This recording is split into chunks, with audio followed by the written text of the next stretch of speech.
Hello मेरे king student जी, मैं आपका मनीष सर। और ये क्लास 12 फिजिक्स का चैप्टर 3 करेंट इलेक्ट्रिसिटी का एकदम डिटेल वाला वन शॉट है। मैं आपसे प्रॉमिस करता हूं कि अगर क्लास को अंतिम तक देखते हैं ना और आप अच्छे से पढ़ते हुए चलते हैं, जैसे आपके पास मैंने शॉर्ट नोट्स दिया है तो आप क्लास को देखिए, साथ साथ में शॉर्ट नोट्स का प्रिंट आउट करवा लिए होंगे, तो जो भी थ्योरी पढ़ाता हूं उसे पढ़िए और साथ साथ में शॉर्ट नोट्स को हाईलाइट करते हुए अगर आप पढ़ते हैं तो कोई भी ऐसा कॉन्सेप्ट नहीं है जो आपका क्लियर नहीं होगा। आपसे क्वेश्चन ही बनेगा, आपका एग्जाम में नंबर भी आएगा और बाद में आप अपने जूनियर को भी कहेंगे कि मनीष सर का क्लास पढ़ा हुआ है, वो जाकर देख लो। ओके, चलिए ठीक है। तो अब जो नए वाले स्टूडेंट्स उनको कहूंगा कि वीडियो को लाइक करिएगा, चैनल को सब्सक्राइब कर लीजिएगा स्टूडेंट जी, ताकि ऐसा कंटेंट आपको मिलते रहेगा। और नए वाले स्टूडेंट्स को कहां से मिलेगा शॉर्ट नोट्स? तो मेरा ना ये व्हाट्सएप नंबर है और study king science English medium के नाम से हमारा टेलीग्राम चैनल और व्हाट्सएप चैनल भी इसी के नाम से है, ठीक है। और साथ साथ में यहाँ पे हम टेलीग्राम का भी लिंक या फिर व्हाट्सएप चैनल का भी लिंक शेयर कर देंगे तो आपके लिए और ज्यादा आसान हो जाएगा। ओके, सारा चीज आपको मिल जाएगा। तो चलिए क्लास को शुरू करते हैं। और शुरू करने का मेरा वही तरीका, चाहे तो स्क्रीनशॉट ले लीजिएगा आप। शुरू करने का वही तरीका स्टूडेंट जी कि पहले ये जो खाली जगह है इसमें मैं चीजों को काफी बढ़िया से आपको समझाऊंगा अच्छे से, और उसके बाद ना इधर टॉपिक को आपको समझाते हुए अच्छे से चलूंगा। ओके, तो चलिए क्लास को शुरू करते हैं। आप लोग बढ़िया से क्लास को देखिए, अच्छे से देखिए और ओके कमेंट करके जरूर बताइएगा कि कैसा लगा। और एक ही सवाल पूछूंगा, आर यू रेडी मेरे किंग स्टूडेंट्स? अगर रेडी है तो लीजिए, आपके लिए ये रहा वन शॉट। तो चलिए सबसे पहले मैं करंट इलेक्ट्रिसिटी के इंट्रोडक्शन से क्लास शुरू करता हूं कि करंट इलेक्ट्रिसिटी होता क्या। देखिए बच्चों, अगर मैं करंट की बात करूं कि करंट होता क्या है तो कोई बच्चा बोल देंगे सर करंट तो इलेक्ट्रॉन का फ्लो होता है। सर मैं कहूंगा गलत, करंट किसी भी चार्ज का फ्लो हो सकता है। ये जरूरी नहीं कि इलेक्ट्रॉन का ही फ्लो सिर्फ करंट हो। It may be due to positive charge, it may be due to negative charge. Sir सच में तो अभी तक सब टीचर लोग बताएं कि तार में इलेक्ट्रॉन रहता है और इलेक्ट्रॉन तार से फ्लो होता है तो हम लोग बोलते हैं कि करंट बह गया। हाँ, टीचर लोग बताए हैं, क्योंकि तार में बहने के लिए जो फ्री जो अवेलेबल होता है वो इलेक्ट्रॉन ही अवेलेबल होता है कंडक्टर में। तो कंडक्टर से जब भी करंट पास करवाते हैं तो हमारा इलेक्ट्रॉन यानी निगेटिव चार्ज फ्लो होता है और करंट मिलता है। लेकिन क्या यह जरूरी है? नहीं, जब पॉजिटिव चार्ज फ्लो होगा उसके कारण भी करंट मिलेगा। जैसे इलेक्ट्रोलाइट्स वगैरह में आपने पढ़ा होगा कि जब डालते हैं हम लोग मटेरियल को, केमिकल को लिक्विड में, तो वो टूट जाता है निगेटिव आयन और पॉजिटिव आयन में। और जब पॉजिटिव आयन फ्लो होता है ना तो उसके कारण भी करंट हमारा मिलता है। याद आ रहा है आपको? चलिए, तो करंट हमारा पॉजिटिव नेगेटिव दोनों के कारण मिल सकता है। यानी कि अगर हमारे पास कोई तार है, ये देखिए, या कोई भी क्रॉस सेक्शन है, कोई भी जगह है, अगर इसमें हमारा प्लस चार्ज जा रहा है, कहीं टिक टिक टिक टिक टिक टिक टिक टिक प्लस चार्ज फ्लो हो रहा है, ठीक है, इसके कारण भी करंट मिलेगा। अगर हमारा कहीं माइनस चार्ज फ्लो हो रहा है बहादुर, तो हमारा उसके कारण भी करंट मिलेगा, टिक टिक टिक टिक टिक टिक टिक टिक। बट जो मुझे बताना है आपको मेरे बहादुरों, वो ये है ना कि करंट का जो डायरेक्शन लिया जाता है वो हमेशा प्लस चार्ज के फ्लो में लिया जाता है। जिधर भी प्लस चार्ज फ्लो हो रहा है उधर कहा जाता है कि करंट हमारा बह रहा है, फ्लो हो रहा है, या जो भी आपको मर्जी है वो बोल लीजिए। प्लस चार्ज के फ्लो में करंट लिया जाता है। ओके, यानी कि प्लस चार्ज इधर बह रहा है, फ्लो हो रहा है, तो करंट का भी डायरेक्शन इधर लिया जाएगा, ठीक है। सर अगर करंट हमारा माइनस के कारण मिले तो जिधर माइनस फ्लो हो रहा है उसके उल्टा में करंट का डायरेक्शन लिया जाता है, ठीक। फिर बच्चे बोलेंगे सर प्लस के डायरेक्शन में ही क्यों करंट लेते हैं? तो जो बच्चों बात है कि पूरा फिजिक्स को इस तरह से बनाया गया है ना कि पूरा फिजिक्स ही प्लस चार्ज को आधार लेके बनाया गया है। जैसे आपको पता होगा कि इलेक्ट्रिक फील्ड क्या होता है? एक कूलम पे लगने वाला फोर्स बोलते हैं ना हम लोग। क्यों +1 कूलम क्यों बोलते हैं? क्योंकि उसी को लेकर के पूरा साइंस ही, मतलब फिजिक्स ही चार्ज वाला कॉन्सेप्ट को बनाया गया, प्लस को आधार लेके, इसलिए प्लस के डायरेक्शन में करंट लिया जाता है।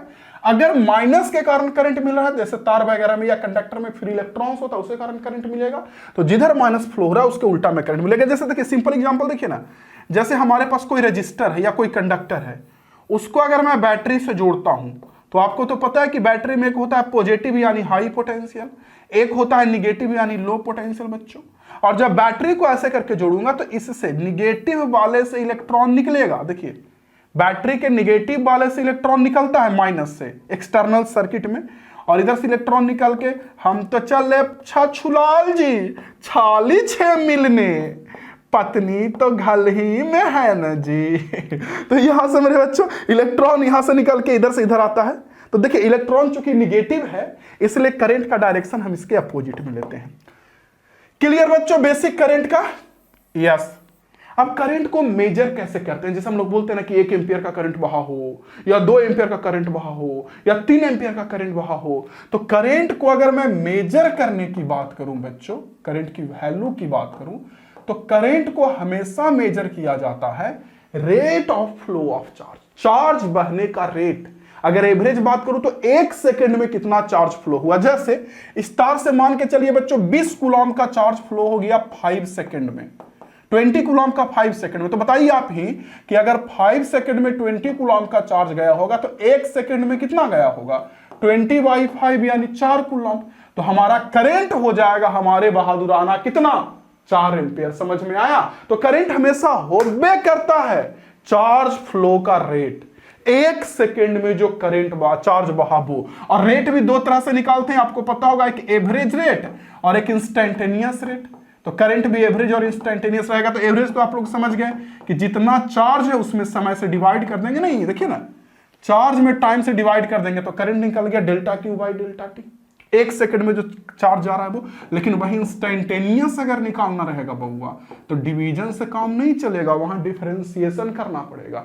I equal to D Q by D T. अगर SI यूनिट की बात करें तो आप यहां से देखिए कि चार्ज का यूनिट होता है कूलम्ब, समय का सेकेंड। इसका SI यूनिट करंट का हो गया कूलम्ब पर सेकेंड, और इसी को कहा जाता है एम्पेयर, जिसे A से भी दिखाते हैं। ओके बच्चों, इतना क्लियर? तो चलिए पहले ना मैं आपको दिखा देता हूं, ये पढ़ के समझा देता हूं। देखिए सबसे पहले करंट इलेक्ट्रिसिटी का इंट्रोडक्शन देख लीजिए, वही कह रहा है electric current is flow of charge. Current हमारा flow of charge, it may be due to positive और नेगेटिव चार्ज। ठीक है, आप चाहे ना बच्चों तो आप साथ साथ में ना इसका शॉर्ट नोट्स बनाते चल सकते हैं, बहुत बेहतरीन वाला शॉर्ट नोट्स आपका तैयार हो जाएगा। और मैं कहूंगा कि क्लास के दौरान ही जो करना है वो करिए। अगर पीडीएफ भी मैं दे देता हूं सबका, आप लोग सबको दिया हूं, लेकिन क्लास के दौरान करिए, ठीक है, अगर फायदा चाहते हैं तो वही कह रहा है कि पॉजिटिव नेगेटिव चार्ज के फ्लो के कारण करंट मिलता है, और अगर नेगेटिव के कारण करंट मिलता है तो जिधर नेगेटिव आ रहा है उसके अपोजिट में करंट होगा। देख लीजिए, opposite to flow of negative charge, पढ़िएगा तो समझ में आ जाएगा। बैटरी के बारे में मैंने बताया कि अगर बैटरी से कोई कंडक्टर को जोड़ते हैं तो इलेक्ट्रॉन माइनस से प्लस जाएगा और करंट हमारा प्लस से माइनस की ओर जाएगा। ठीक है बच्चों, और उसके बाद करंट के मेजरमेंट के बारे में भी बता दिया। देख लीजिए कि इलेक्ट्रिक करंट को मेजर किया जाता है चार्ज फ्लो के रेट से। एवरेज करंट की बात करूं तो total charge by total time, simple भाग करके यानी डिवाइड करके निकाल लेंगे करंट। लेकिन इंस्टेंटेनियस करंट निकालना हो तो D Q by D T से निकालेंगे। SI यूनिट इसका एम्पियर हो जाएगा। ओके चलिए ठीक है। अब हम क्या करेंगे कि करंट से रिलेटेड हम लोग को कुछ कुछ टर्म है जिससे ध्यान दीजिएगा, एग्जाम्स में क्वेश्चन आते हैं करंट से रिलेटेड टर्म में। ठीक है, जैसे कुछ बता दूं, पहला करंट डेंसिटी, उसके बाद मेरे बच्चों ड्रिफ्ट वेलोसिटी पढ़े होंगे, रिलैक्सेशन टाइम पढ़े होंगे, मोबिलिटी पढ़े होंगे, नहीं पढ़े होंगे तो सब बता देता हूं। ठीक है, सबसे पहला टर्म हमारा है करंट से रिलेटेड में करंट डेंसिटी। सारे बच्चे बढ़िया से करंट डेंसिटी को समझिए कि करंट डेंसिटी होता क्या है। देखिए, अगर मैं करंट डेंसिटी की बात करूं बच्चों कि ये क्या होता है, तो पहले एक प्रश्न आपसे मैं पूछूंगा कि हमारे पास कोई ऐसे तार है मोटा सा, ओके, और आगे जाकर पतला तार हो गया ये, तो करंट इस मोटे जगह पर ज्यादा बहेगा या पतले जगह पर ज्यादा बहेगा? देखिए बहुत सारे बच्चे हो सकता है बोल दे कि सर पतले जगह पे ज्यादा, या कुछ बच्चे बोल दे मोटे जगह पे ज्यादा। आंसर है कि दोनों जगह पे करंट हमारा सेम बहेगा। इसलिए क्योंकि सोचिए ना कि करंट होता है 1 सेकंड में फ्लो होने वाला चार्ज, तो अगर 1 सेकंड में 4 कूलम आया तो जाएगा भी 4 कूलम, तो करंट तो दोनों जगह पे सेम ही हो जाएगा। तो यही मेरे बच्चों कि करंट सेम होगा, लेकिन दोनों जगह पे करंट का डेंसिटी अलग अलग होगा। यहां पे ना जो करंट बहेगा वो गढ़ा में बहेगा, क्योंकि जगह कम है, उससे करंट को गुजरना है। तो जब गढ़ा में बहेगा तो यहां पे करंट डेंसिटी हमारा क्या हो जाएगा, कम, और पतले मोटे वाले जगह पे करंट डेंसिटी ज्यादा हो जाएगा और यहां पे करंट डेंसिटी कम हो जाएगा। क्यों? करंट डेंसिटी का मतलब होता है ना कि कोई भी मोटा तार है उससे अगर करंट बह रहा है मोटे तार से, तो मोटा तार से नहीं बल्कि इसके इस जो एरिया है वायर का, इस एरिया के यूनिट एरिया से कितना करंट पास कर रहा है, एक एरिया से। जैसे मान कर चलिए ये एरिया है बच्चों 2 मीटर स्क्वायर, एग्जाम्पल के लिए ले रहा हूं, इतना मोटा तार नहीं होता है, और करंट हमारा 5 एम्पेयर का फ्लो हो रहा है। तो अगर करंट डेंसिटी निकालूं तो आप सोचिए कि 2 मीटर स्क्वायर एरिया से 5 एम्पियर का करंट जा रहा है, तो 1 मीटर स्क्वायर एरिया से कितना फ्लो करेगा, 5/2 यानी 2.5 एम्पियर का। समझ रहे हैं, यानी यही हमारा करंट डेंसिटी हुआ 2.5 एम्पियर पर मीटर स्क्वायर। तो याद रखिएगा कि करंट डेंसिटी हमेशा होता है करंट बाई परपेंडिकुलर एरिया, यानी एक एरिया से तार के यूनिट एरिया से कितना करंट फ्लो हो रहा होगा। इसका बहुत सिंपल सा यहां एक और उदाहरण लेकर के समझाता हूं, आपको शायद समझ में आ जाए अच्छे से। देखिए छोड़िए, हाँ देखिए एक और उदाहरण ले रहा हूं या डिफिनेशन ले रहा हूं। मान कर चलिए मेरे बच्चों, हमारे पास ये कोई तार है, देख रहे हैं, इसका एरिया ए है, ये वाला एरिया जो है वो मान कर चलिए ये है परपेंडिकुलर एरिया ये, ठीक, और इससे आई करंट पास कर रहा है। तो करंट डेंसिटी जे निकालूंगा तो कितना होगा, आई बाई ए, यही ना होगा, करंट बाई एरिया, ठीक। लेकिन कभी कभी, जो कि जिस पर क्वेश्चन नहीं पूछता, लेकिन मैं बता दूं कि कभी कभी दिमाग लड़ाने वाला दिमाग क्या लड़ाएगा, वो बोलेगा कि हमारे पास ये तिरछे वाला एरिया है, तिरछे वाला, जैसे कोई तार है उसको ऐसे ना काट के तिरछे काटेंगे तो तिरछे नुकीला टाइप का एरिया नहीं मिलता है, इससे कितना करंट डेंसिटी होगा। अगर एरिया ये ए है तो, अगर ये तिरछे वाला ए है तो, और करंट आई बह रहा है तो, तब करंट डेंसिटी कितना होगा। तो मेरा आप लोगों से क्वेश्चन है कि भाई लोग इस जगह पे जब करंट डेंसिटी निकालेंगे तो ये वाला तिरछे वाला एरिया लेंगे कि परपेंडिकुलर एरिया लेना होगा, परपेंडिकुलर एरिया, क्योंकि परपेंडिकुलर एरिया अगर नहीं लेंगे तब इस जगह पे जो करंट डेंसिटी आया, कोई आदमी इसी जगह पे ऐसा वाला एरिया लेगा तो ऑब्वियस सी बात तिरछे वाला का एरिया ज्यादा होगा ना, तो करंट डेंसिटी मेरे बच्चों कम अलग आ जाएगा। इस जगह पे और ऐसे एरिया ले लेगा तो और अलग करंट डेंसिटी आ जाएगा। तो एक ही जगह पे अलग अलग थोड़ी करंट डेंसिटी आएगा, तिरछे एरिया लेते जाएंगे तो अलग अलग करंट डेंसिटी मिलेगा। तो तिरछे वाला एरिया नहीं लिया जाता है, परपेंडिकुलर एरिया लिया जाता है, समझे। ओके, तो करंट इधर बह रहा है बच्चों और एरिया वेक्टर अगर इधर है और दोनों के बीच का एंगल अगर थीटा है, समझिए, अगर करंट इधर जा रहा है, एरिया वेक्टर इधर है, दोनों के बीच का एंगल थीटा है, एरिया वेक्टर और करंट के बीच का, तो ये वाला एरिया हो जाता है a cos थीटा, ये वाला एरिया हो जाता है a cos theta. Okay okay मेरे बच्चों, तो अब अगर करंट डेंसिटी J की वैल्यू निकालूं तो करंट बाई परपेंडिकुलर एरिया, और परपेंडिकुलर एरिया अब a नहीं होगा बल्कि a cos थीटा होगा, समझे। अगर एरिया पर जो परपेंडिकुलर होता है एरिया वेक्टर और करंट, इन दोनों के बीच का एंगल थीटा है, तो हम तिरछे वाला एरिया अब नहीं लेंगे जबकि परपेंडिकुलर एरिया लेंगे करंट पे।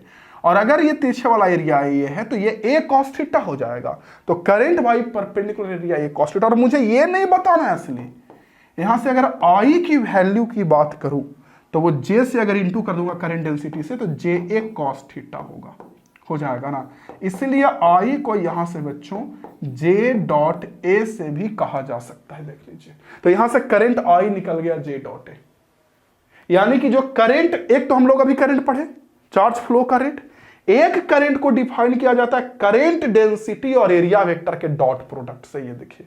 और यहां से करंट डेंसिटी वेक्टर क्वांटिटी है, करंट डेंसिटी वेक्टर है, इसका डायरेक्शन करंट के डायरेक्शन में होगा, जिधर करंट बहता है। करंट स्केलर है लेकिन current density vector quantity. Okay बच्चों, डायरेक्शन अलोंग करंट होता है।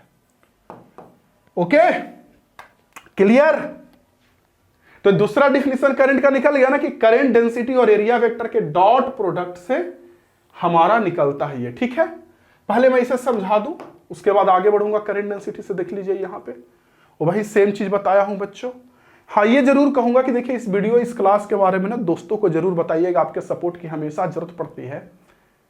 और एक टीचर को बच्चे नहीं सपोर्ट करेंगे तो कौन सपोर्ट करेंगे। इतना मेहनत कर रहा हूं और सच में काफी मेहनत लगता है ये कंटेंट तैयार करना, एक एक चीज टाइप करना। एक तो होता है कि आप एक बड़े कंपनी लेवल पे काम कर रहे हो, आपके पास बहुत सारे लोग हैं और तब आप काम कर रहे हो, उस समय मेरे बच्चों आपको बहुत कम परिश्रम लगता है, क्योंकि लोग तैयार करके देंगे, आप बना लीजिएगा, क्लास ले लीजिएगा। और यहां पूरा तैयार करके करवाना है, मेहनत तो लगता है, ठीक। करंट डेंसिटी वही चीज देख लीजिए, अगर ये परपेंडिकुलर एरिया तो डायरेक्टली करंट बाई एरिया, और अगर ये तिरछे वाला एरिया है तो उसका कंपोनेंट लेंगे तो इधर एरिया हो जाएगा a cos थीटा, तो आई बाई a cos थीटा। और वही करंट होता है z और a का डॉट प्रोडक्ट, वही लिखा है कि डिफाइन किया जाता है current co dot product current density और एरिया वेक्टर का, यूनिट हो गया एम्पियर पर मीटर स्क्वायर। जो करंट डेंसिटी है उसमें करंट का एम्पियर, एरिया का मीटर स्क्वायर, तो ampere per metre square unit हो जाएगा। ठीक है बच्चों, चलिए अब अगला टर्म है, थोड़ा सा इसको साथ ही रख के समझाते हैं। ये देखिए, इसको देखिए कि मीन फ्री पाथ और रिलैक्सेशन टाइम क्या होता है, इसको पहले समझिए। देखिए होता क्या है कि आपको इतना तो पता है कि किसी कंडक्टर में अगर बैटरी जोड़ देंगे दोनों साइड से तो उसमें करंट बहने लगेगा, क्योंकि फ्री इलेक्ट्रॉन फ्लो होने लगेगा। Okay okay sir. लेकिन अगर मैं आपको कहूं कि हमारे पास ये कंडक्टर है और इसमें बैटरी नहीं जुड़े फिर भी इसका इलेक्ट्रॉन चल रहा है, तो आप शायद मुझे महामूर्ख समझोगे, क्योंकि कहोगे कि इसमें तो करंट बह नहीं रहा है। और समझ सकते हो, ऑब्वियस सी बात, कोई भी समझेगा।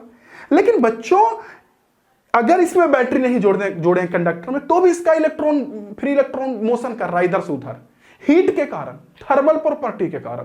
तो फिर कहोगे सर अगर इलेक्ट्रॉन मोशन कर रहा है तो उसके कारण करंट क्यों नहीं मिल रहा है? बिल्कुल सही सवाल।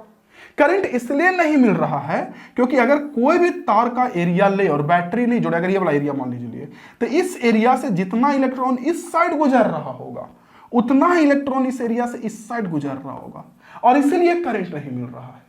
तो कोई बोल दे कि अगर बिना बैटरी जोड़े जो कंडक्टर होता है उसका इलेक्ट्रॉन क्या रुका हुआ होता है? फ्री इलेक्ट्रॉन नहीं, मोशन में होता है, लेकिन करंट नहीं मिलता, क्योंकि कोई भी एरिया लेंगे उससे जितना लेफ्ट साइड में इलेक्ट्रॉन पास करेगा उतना राइट साइड में। ठीक है, एक मजे की बात और बताता हूं कि बिना बैटरी जोड़े इलेक्ट्रॉन तो चलता है इधर उधर कंडक्टर के अंदर, इधर उधर, लेकिन वो सीधा नहीं चलता, वो कभी इधर जाएगा, कभी इधर जाएगा, कभी इधर, जिगजैग पाथ पे चलेगा। सर क्यों? क्योंकि किसी भी कंडक्टर में सिर्फ फ्री इलेक्ट्रॉन थोड़ी ना होता, आयन भी तो होता है ना अवेलेबल। जैसे एल्युमिनियम की बात करूं तो एल्युमिनियम में एल्युमिनियम का इलेक्ट्रॉन होगा फ्री, और Al+3 आयन भी तो अवेलेबल होगा। जब फ्री इलेक्ट्रॉन का मतलब क्या हुआ कि एटम से इलेक्ट्रॉन बाहर निकल जाना, तो एल्युमिनियम के एटम से अगर इलेक्ट्रॉन बाहर निकल गया तो वो एल्युमिनियम का आयन बन जाएगा ना। ओके ठीक है, तो वही देखिए बच्चों, इस चीज को यहां पे समझाता हूं आपको। देखिए कह रहा है, इस चीज को देखिए नोट में लिखा हुआ है क्या, या फिर मैं बताता हूं कि इलेक्ट्रॉन चलता कैसे। जैसे मान के चलिए बच्चों यहां पे कोई इलेक्ट्रॉन है, ठीक है, और बैटरी नहीं जोड़े हैं, तो यहां से इलेक्ट्रॉन इधर जाएगा, किसी आयन से टकरा गया, इधर जाएगा, फिर टकरा गया यहां, फिर टकरा के इधर गया, फिर टकरा के, और फिर टकरा के फाइनली यहां पे आके रुका। मतलब ऐसे और टकराएगा, हम इतना 2-3 जगह दिखाए हैं, ठीक है, ऐसे करके। तो समझ में आया कि बिना बैटरी जोड़े भी इलेक्ट्रॉन आयन में मोशन करता है, हीट के कारण, थर्मल वाले प्रॉपर्टी के कारण। ठीक है, ओके। तो मीन फ्री पाथ क्या अब होता है? और अच्छा, ये फ्री जो इलेक्ट्रॉन मोशन करता है उसके कारण करंट क्यों नहीं मिलता है? क्योंकि किसी भी एरिया की अगर बात करो तो उस एरिया से फ्लो होने वाला नेट चार्ज की वैल्यू हमारा 0 होता है, क्योंकि उस एरिया से जितना लेफ्ट में करंट जाता है उतना ही राइट में, इसलिए करंट का टोटल फ्लो हमारा 0 हो जाता है और करंट हमारा 0 हो जाता है। ओके ठीक है, अब आगे समझिए इसके बाद बच्चों, मीन फ्री पाथ और रिलैक्सेशन टाइम क्या होता है। तो देखिए, तो इलेक्ट्रॉन चलेगा, आयन से टकरा जाएगा, फिर टकरा जाएगा, फिर टकरा जाएगा, फिर टकरा के इधर मुड़ जाएगा, इधर मुड़ जाएगा। तो जब इलेक्ट्रॉन चलता है तो आयन से टकराता है, तो दो लगातार टक्कर के दौरान जो एवरेज डिस्टेंस चलता है ना इलेक्ट्रॉन, उसको बोलते हैं बच्चों मीन फ्री पाथ। जैसे इलेक्ट्रॉन चला, किसी से टकरा गया आयन से, फिर चला, फिर किसी से टकरा गया, फिर चला, फिर किसी से टकरा गया, तो टकराने के दौरान जो एवरेज डिस्टेंस होता है उसको बोलते हैं मीन फ्री पाथ, और एवरेज टाइम जो लगता है उसको बोलते हैं बच्चों रिलैक्सेशन टाइम। देखिए पहले इसको पढ़ लीजिए। At room temperature the free electron in a conductor move करता है रैंडमली ऑन जिगजैग पाथ, इधर इधर इधर इधर, but not any current due to this random motion. इसके कारण कोई करंट नहीं मिलता, because for any imaginary plane passing through the conductor number of electron जितना लेफ्ट में उतना राइट में। मीन फ्री पाथ में जो एवरेज डिस्टेंस होता है कोलिजन के बीच वो, और एवरेज टाइम लगता है उसको बोलते हैं रिलैक्सेशन टाइम। और अगर इलेक्ट्रॉन के चलने का स्पीड आरएमएस स्पीड है, जो एवरेज स्पीड है वो आरएमएस है, तो आप लोग सुने होंगे कि टाइम बराबर होता है डिस्टेंस बाय स्पीड। तो डिस्टेंस हो गया मीन फ्री पाथ, लेमडा से दिखाते हैं इसको, और टाइम हो स्पीड हो गया आरएमएस स्पीड। ठीक है, खैर इसका यूज नहीं आएगा इसलिए इसको टेंशन ना लीजिए। लेकिन हमें यह समझना है कि अब अगर इसमें बैटरी हम जोड़ दें तब ये इलेक्ट्रॉन कैसे चलने लगेगा। देखिए मान के चलिए बैटरी जोड़ देते, ये कंडक्टर है ऐसे करके, और मान के चलिए मैंने इसमें बैटरी जोड़ दिया, बैटरी का इधर प्लस जोड़ दिया, इधर बैटरी का माइनस जोड़ दिया, तो इससे क्या होगा कि प्लस से माइनस की ओर इलेक्ट्रिक फील्ड उत्पन्न होगा। ठीक है, तो इस इलेक्ट्रॉन पे जो फ्री इलेक्ट्रॉन है उस पे इलेक्ट्रिक फील्ड के उल्टा में फोर्स लगेगा नहीं, या फिर ये सोचिए कि इधर प्लस है था, प्लस के कारण माइनस पे इधर फोर्स लगेगा, यानी जो इलेक्ट्रॉन इधर उधर चल रहा था वो सारा इलेक्ट्रॉन पे प्लस की ओर फोर्स लगना शुरू होगा। और अब इलेक्ट्रॉन जो ऐसे चल रहा था, देखिए कुछ ऐसा रास्ता होगा अभी इलेक्ट्रॉन का, क्योंकि इधर की ओर फोर्स लग रहा है तो हल्का हल्का इधर खिंचाएगा इलेक्ट्रॉन, देखिए, और अब इलेक्ट्रॉन कुछ यहां आया, समझ रहे हैं। पहले जब बैटरी नहीं जोड़े थे तो इलेक्ट्रॉन यहां आया, बैटरी जोड़े थे तो इलेक्ट्रॉन पे प्लस की ओर फोर्स लगा, उसकी वजह से यहां आया। तो ये जो एक्स्ट्रा डिस्टेंस इलेक्ट्रॉन चला ना, ये एक्स्ट्रा डिस्टेंस पहले यहां था भी, यहां, इसी एक्स्ट्रा डिस्टेंस के कारण करंट मिलता है, क्योंकि जो उतना चला वो तो बैलेंस हो रहा था, जितना लेफ्ट में उतना राइट में, और इसी एक्स्ट्रा डिस्टेंस को कहा जाता है ड्रिफ्ट। ड्रिफ्ट, हर सब इलेक्ट्रॉन हल्का हल्का इधर ड्रिफ्ट होने लगेगा, इधर की ओर, प्लस की ओर। जो इलेक्ट्रॉन ऐसे करके इधर से इधर से इधर से इधर से इधर जा रहा था, वही बैटरी जोड़ने के बाद ऐसे ऐसे ऐसे होके कुछ इधर आकर रुकेगा, हल्का हल्का सब इलेक्ट्रॉन इधर ड्रिफ्ट होने लगेगा प्लस की ओर, और वो जो एक्स्ट्रा डिस्टेंस चल रहा है उसी को बोलते हैं ड्रिफ्ट। और करंट हमारा यहां से लेके यहां तक वाली डिस्टेंस के कारण नहीं, बल्कि इस एक्स्ट्रा डिस्टेंस के कारण मिला। और इस एक्स्ट्रा डिस्टेंस तय करने का, कवर करने का जो वेलोसिटी होगा, एवरेज वेलोसिटी, उसको बोलते हैं ड्रिफ्ट वेलोसिटी, जो कि इंपॉर्टेंट है, जिससे क्वेश्चन पूछता है। चलिए वो भी करवा ही दूं, देखिए समझ लीजिए, देखिए ठीक है बच्चों, पहले यहां पे समझा देता हूं। देखिए यहां पे क्या होता है, जैसे मान के चलिए कि यहां पे इलेक्ट्रॉन था, या एक सेकंड रुकिए, हाँ आ तो गया।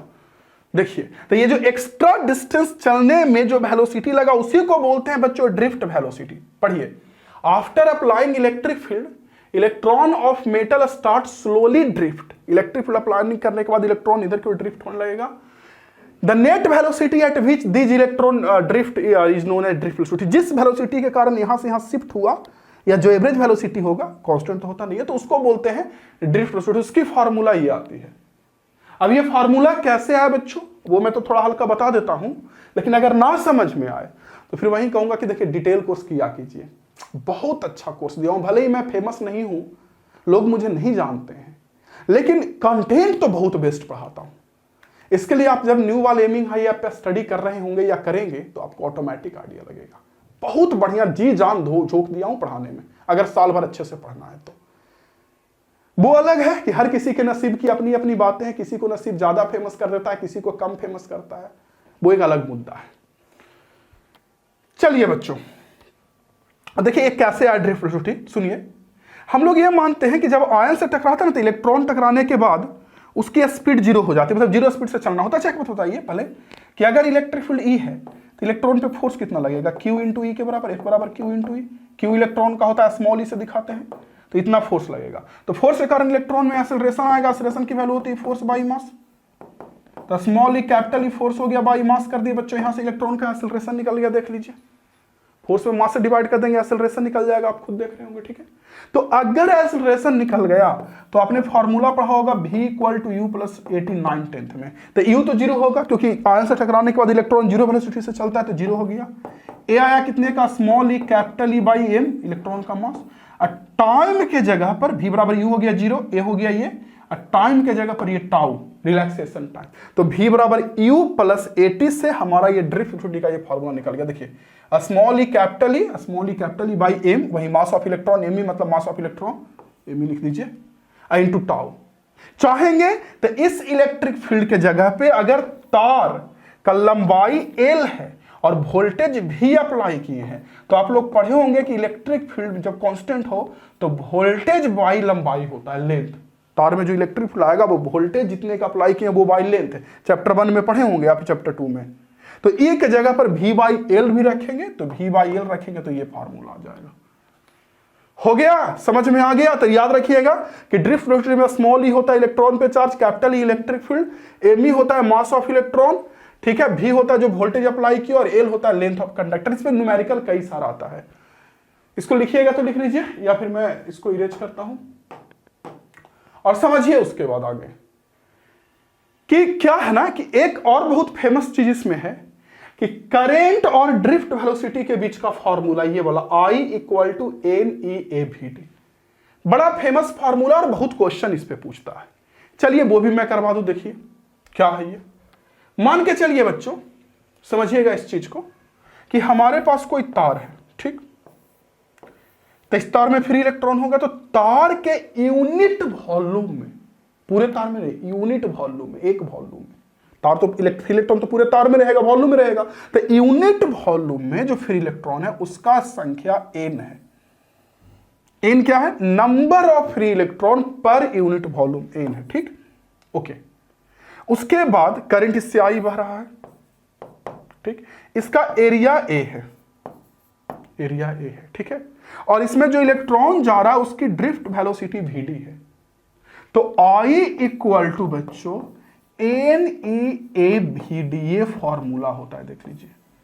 जो करंट I की वैल्यू होती है वो n, स्मॉल n मतलब number of free electron per unit volume, small e NE, E क्या हो गया? इलेक्ट्रॉन का चार्ज, A क्या हो गया बच्चों? इसका क्रॉस सेक्शनल एरिया, देख लीजिए NEA, और Vd क्या है? इसका ड्रिफ्ट वेलोसिटी।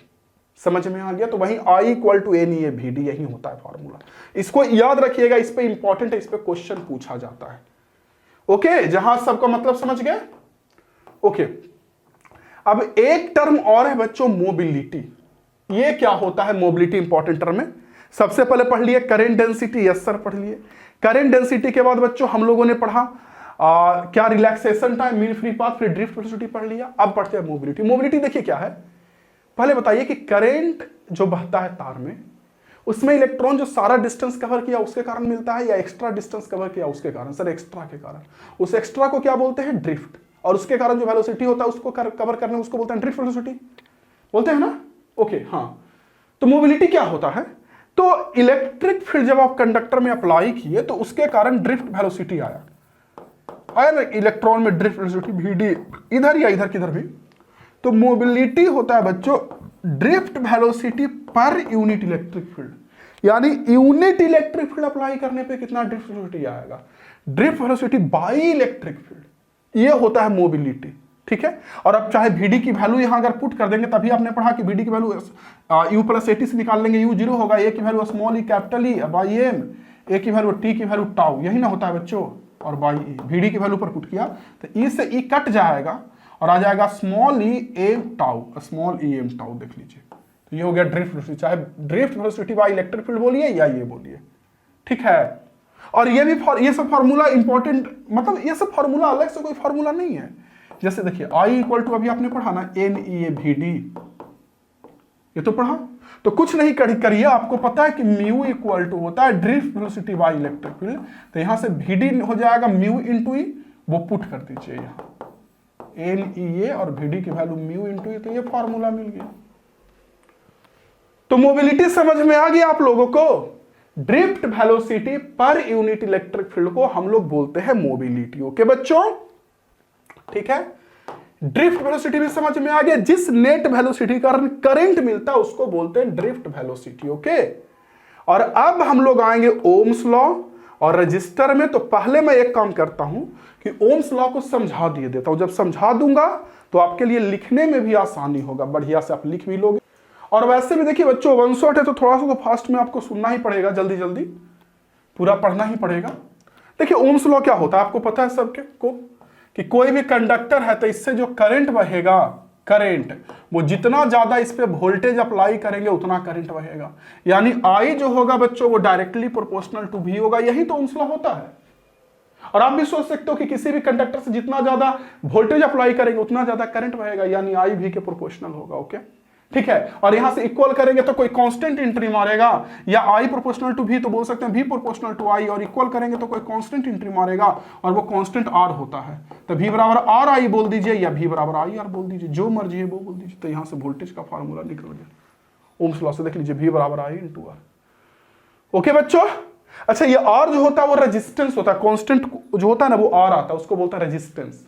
ओके, और जो रेजिस्टेंस होता है ना बच्चों, अच्छा एक चीज और, ओम्स लॉ में दो चीज कहा जाता है, पहला कि टेम्परेचर सेम होना चाहिए, क्योंकि टेम्परेचर अगर सेम यानी कांस्टेंट नहीं रहेगा तो कंडक्टर का रेजिस्टेंस आर बदल जाएगा, आर बदलेगा तो भी और आई के अलावे और भी बदलने लगेगा, तो सिर्फ भी और आई प्रोपोर्शनल नहीं रह जाएगा, इसलिए कहा जाता है कि ओम्स लॉ में टेम्परेचर सेम होना चाहिए। दूसरा कंडक्टर होना चाहिए, क्योंकि ओम्स लॉ में कंडक्टर के लिए ही सही होता है, सेमी कंडक्टर में आई और भी प्रोपोर्शनल नहीं हो पाता है, ठीक है। अब इसमें एक सुनने को मिलता है ओमिक सर्किट और एक सुनने को मिलता है नॉन ओमिक सर्किट। ओमिक और नॉन ओमिक, क्या होता है ओमिक, क्या होता है नॉन ओमिक?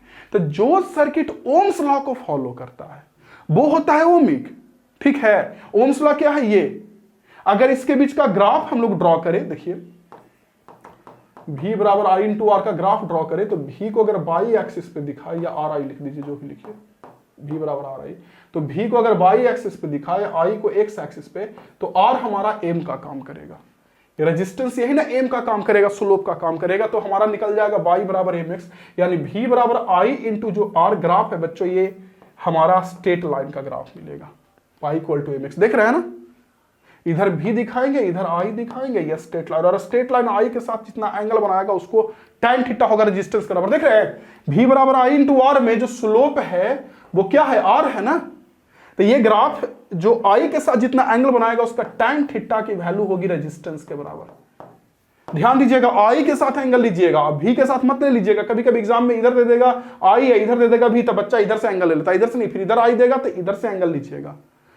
समझ रहे हैं ना कि ओम्स लॉ से जो ग्राफ मिलता है वो स्ट्रेट लाइन मिलता है, ठीक, और वो ग्राफ आई के साथ जो एंगल बनाता है उसका tan थीटा की वैल्यू रेजिस्टेंस स्लोप के बराबर होता है, जो कि स्लोप रेजिस्टेंस के बराबर है। ओके, चलिए ठीक है। तो मैंने बोला ओमिक और नॉन ओमिक, जो ओम्स लॉ को फॉलो करता है वो ओमिक, जो नहीं फॉलो करेगा नॉन ओमिक। ओम्स लॉ को फॉलो करने का मतलब कि जिसमें आई और भी प्रोपोर्शनल हो, या आई और भी के बीच का ग्राफ स्ट्रेट लाइन हो, या आई और भी का अगर रेशियो निकाले भी वाई आई तो कांस्टेंट आए आर के बराबर रेजिस्टेंस के बराबर, तो उसको बोलते हैं ओमिक सर्किट। नहीं फॉलो करता जैसे सेमीकंडक्टर, वो हो गया non ohmic circuit. Okay, GaAs, diode, ये सब सेमीकंडक्टर है। जीएएस का ग्राफ भी देख लीजिएगा, कुछ ऐसा ग्राफ होता है जीएएस का, स्ट्रेट लाइन नहीं होता है, इधर भी है इधर आई है,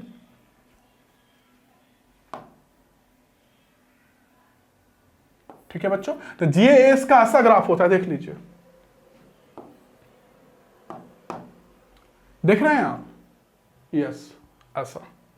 तो जब एक सेकंड एक तरफ भी एक तरफ आई है, तो इसमें यहां से लेके यहां तक के रीजन को कहा जाता है निगेटिव रेजिस्टेंस रीजन। ये देख लीजिए, यहां से यहां तक के रीजन को कहा जाता है बच्चों निगेटिव रेजिस्टेंस रीजन। रेजिस्टेंस हमारा निगेटिव है, देख रहे हैं? ओके, ये जीएएस का ये स्ट्रेट लाइन नहीं है। इसके बाद मेरे बच्चों ओमिक नॉन ओमिक सर्किट देख लीजिए इस चीज को, चाहे तो आप पढ़ सकते हैं, सेम चीज वही जो मैंने बताया, ओम्स लॉ। उसका ग्राफ होगा स्ट्रेट लाइन ग्राफ का जो आई के साथ एंगल tan थीटा बनेगा वो रेजिस्टेंस के बराबर होगा। ओमिक और non ohmic circuit, Ohm's law जो फॉलो करता है ओमिक, नहीं फॉलो करता है नॉन ओमिक, ठीक है। और इसके बाद आ गए धनाधन रेजिस्टेंस पे, और पूरा रेजिस्टेंस को समझा के उसका नोट्स मैं दिखाऊंगा। आप चाहे तो इन पूरे नोट्स को लिख सकते हैं, समझ सकते हैं, स्क्रीनशॉट ले सकते हैं, आपकी मर्जी। थोड़ा जल्दी से मेरे साथ पास करना मजबूरी है, तो आप रोक के लीजिएगा। ये नॉन ओमिक सर्किट है, ये ओम्स लॉ रेजिस्टेंस है, ठीक है। चलिए बच्चों, अब आते हैं रेजिस्टेंस पे। रेजिस्टेंस को पहले समझा देते हैं। देखिए क्या है रेजिस्टेंस। रेजिस्टेंस क्या होता है? करंट में बहने में रुकावट उत्पन्न को रेजिस्टेंस बोलते हैं। रेजिस्टेंस आता क्यों है? तो देखिए, कोई भी कंडक्टर में, जो कि मैंने कहा भी आपको कि अगर फ्री इलेक्ट्रॉन यहाँ पे अवेलेबल है तो आयन भी अवेलेबल है। जैसे एल्युमिनियम में Al+3 आयन है, मानकर चलिए, या कोई भी आयन है, ठीक है, और इसमें फ्री इलेक्ट्रॉन भी होगा। और जब बैटरी जोड़ेंगे तो ये फ्री इलेक्ट्रॉन चलना शुरू करेगा, इधर फिर इधर फिर इधर फिर कोई इधर, जैसे इधर प्लस जोड़ दिया इधर माइनस जोड़ दिया, तो इलेक्ट्रॉन यहां से चलेगा ना। तो चलने के दौरान वो आयन से टकरा जाएगा, इलेक्ट्रॉन भी अपने आप से टकरा जाएगा एक दूसरे से, वो उससे वो उससे वो उससे। तो इसके कारण करंट के बहने में रुकावट होगा, यानी इलेक्ट्रॉन के बहने में रुकावट होगा, और उसी को बोलते हैं हम लोग रेजिस्टेंस। ओके, और रेजिस्टेंस डिपेंड करता है तार की लंबाई पे। अगर बड़ा लंबाई रहेगा तो इलेक्ट्रॉन को ज्यादा लंबा रास्ता तय करना है, यानी ज्यादा रेजिस्टेंस होगा। तो रेजिस्टेंस मेरे बच्चों एल का डायरेक्टली प्रोपोर्शनल होगा। दूसरा, एरिया पर भी डिपेंड करता है तार का। अगर तार मोटा है तो रेजिस्टेंस मेरे बच्चों कम होगा, क्योंकि इजिली करंट पास करेगा, ज्यादा जगह ना है करंट पास करने का। तो एरिया का मेरे बच्चों इनवर्सली प्रोपोर्शनल होता है, क्योंकि एरिया ज्यादा रहेगा तो करंट इजिली पास करेगा, यानी रेजिस्टेंस कम होगा, एरिया ज्यादा रेजिस्टेंस कम, ठीक है। और एक चीज पे और डिपेंड करता है, वैसे तो एक पे और डिपेंड करता है, उस पर भी आएगा, लेकिन एक चीज पे और, वो होता है इस मटेरियल का नेचर। जैसे लोहा है या एल्युमिनियम है, किस चीज का तार है, उस मटेरियल का नेचर, और उसको बोलते हैं रेजिस्टिविटी। हर एक मटेरियल का अपना अपना ना इलेक्ट्रॉन को बहने में रुकावट डालने का अलग अलग क्षमता होता है। जैसे चांदी का क्षमता कम होता है, कम रुकावट डालता है, इसलिए उसका रेजिस्टेंस बहुत कम होता है चांदी का। लोहा, एल्युमिनियम, ये सब की अगर बात करें तो ये सबका अलग अलग होता है, ठीक है बच्चों। तो उसको रेजिस्टिविटी को रो से दिखाते हैं, रो सैम्बल बोलते हैं। तो अगर इन तीनों फार्मूला को मिला देते, देखिए तो आर प्रोपोर्शनल हो गया रो का भी, एल का भी, और ए का इनवर्सली, और यहां से अगर मैं फार्मूला आर बराबर कर दूं, तो यहां प्रोपोर्शनल हट के बराबर कर दूं, तो कांस्टेंट आएगा, कांस्टेंट 1 आता है। तो 1 तो नहीं लिखेंगे डायरेक्टली, क्या लिखे, 1 इंटू होके 1 ही ना आ जाएगा। तो यहां से करेंगे तो आर बराबर आ गया रो इंटू एल वाई, ये फॉर्मूला हो गया। और एक और डिपेंड करता है टेम्परेचर पे रेजिस्टेंस, टेम्परेचर पर भी, कि टेम्परेचर चेंज होने से कंडक्टर का रेजिस्टेंस बढ़ता है, कंडक्टर का, सेमीकंडक्टर का कमता है। कंडक्टर का क्यों बढ़ता है रेजिस्टेंस? अगर आप इस फॉर्मूला से भी देखें तो आर बराबर होता है रो इंटू एल वाई है। तो क्या टेम्परेचर बढ़ने से, जैसे टेम्परेचर बढ़ेगा ना तो कंडक्टर से करंट अच्छे से पास नहीं करेगा, उसमें रुकावट आ जाएगी। तो अगर करंट बहने में रुकावट आ रहा है, यानी रेजिस्टेंस बढ़ गया। तो रेजिस्टेंस बढ़ गया, तो रेजिस्टेंस कैसे बढ़ा टेम्परेचर बढ़ने से? क्या लंबाई बढ़ गया तार का, या एरिया बदल गया, कैसे? तो वजह यहां यह है बच्चों कि एक्चुअली रेजिस्टिविटी बढ़ जाता है।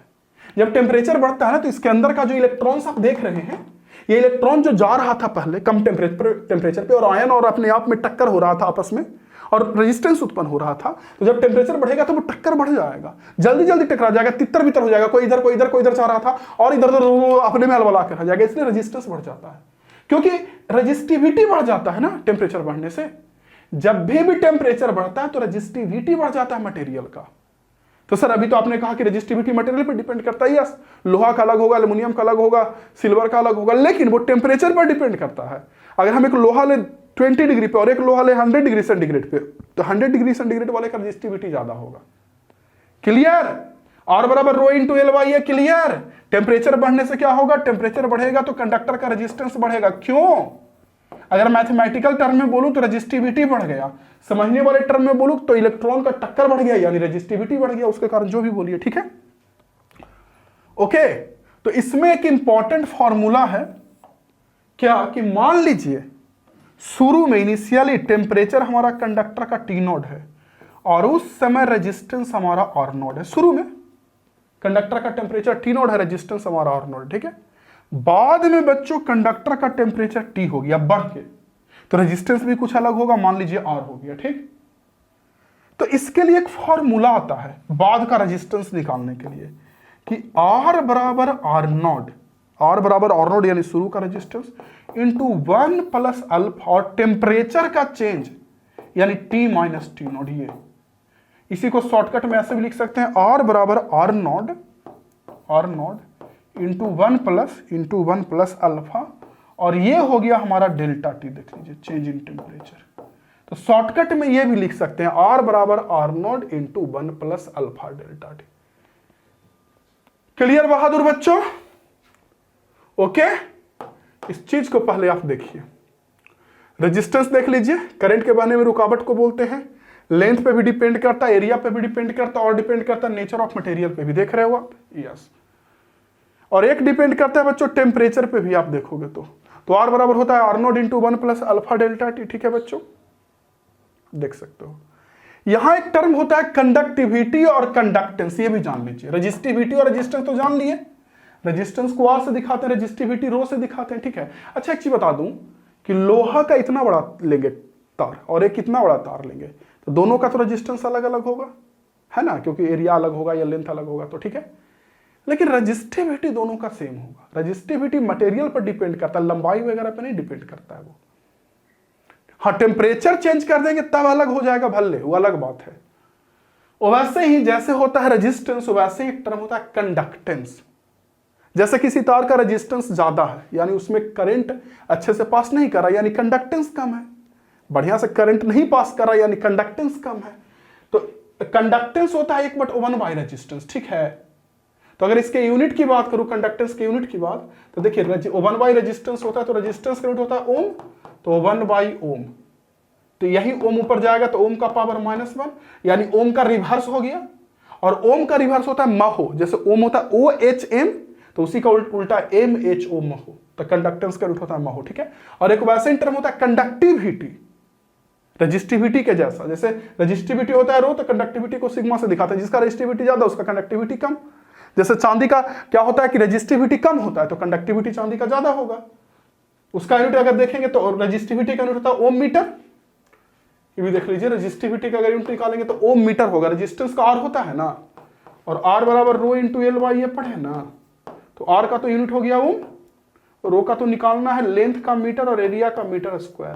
तो 1 मीटर से 1 मीटर कट गया और इंटू कर देंगे तो यहां से रो का यूनिट हो जाएगा ओम मीटर, रजिस्टिविटी का यूनिट हो जाएगा बच्चों ओम मीटर। क्लियर?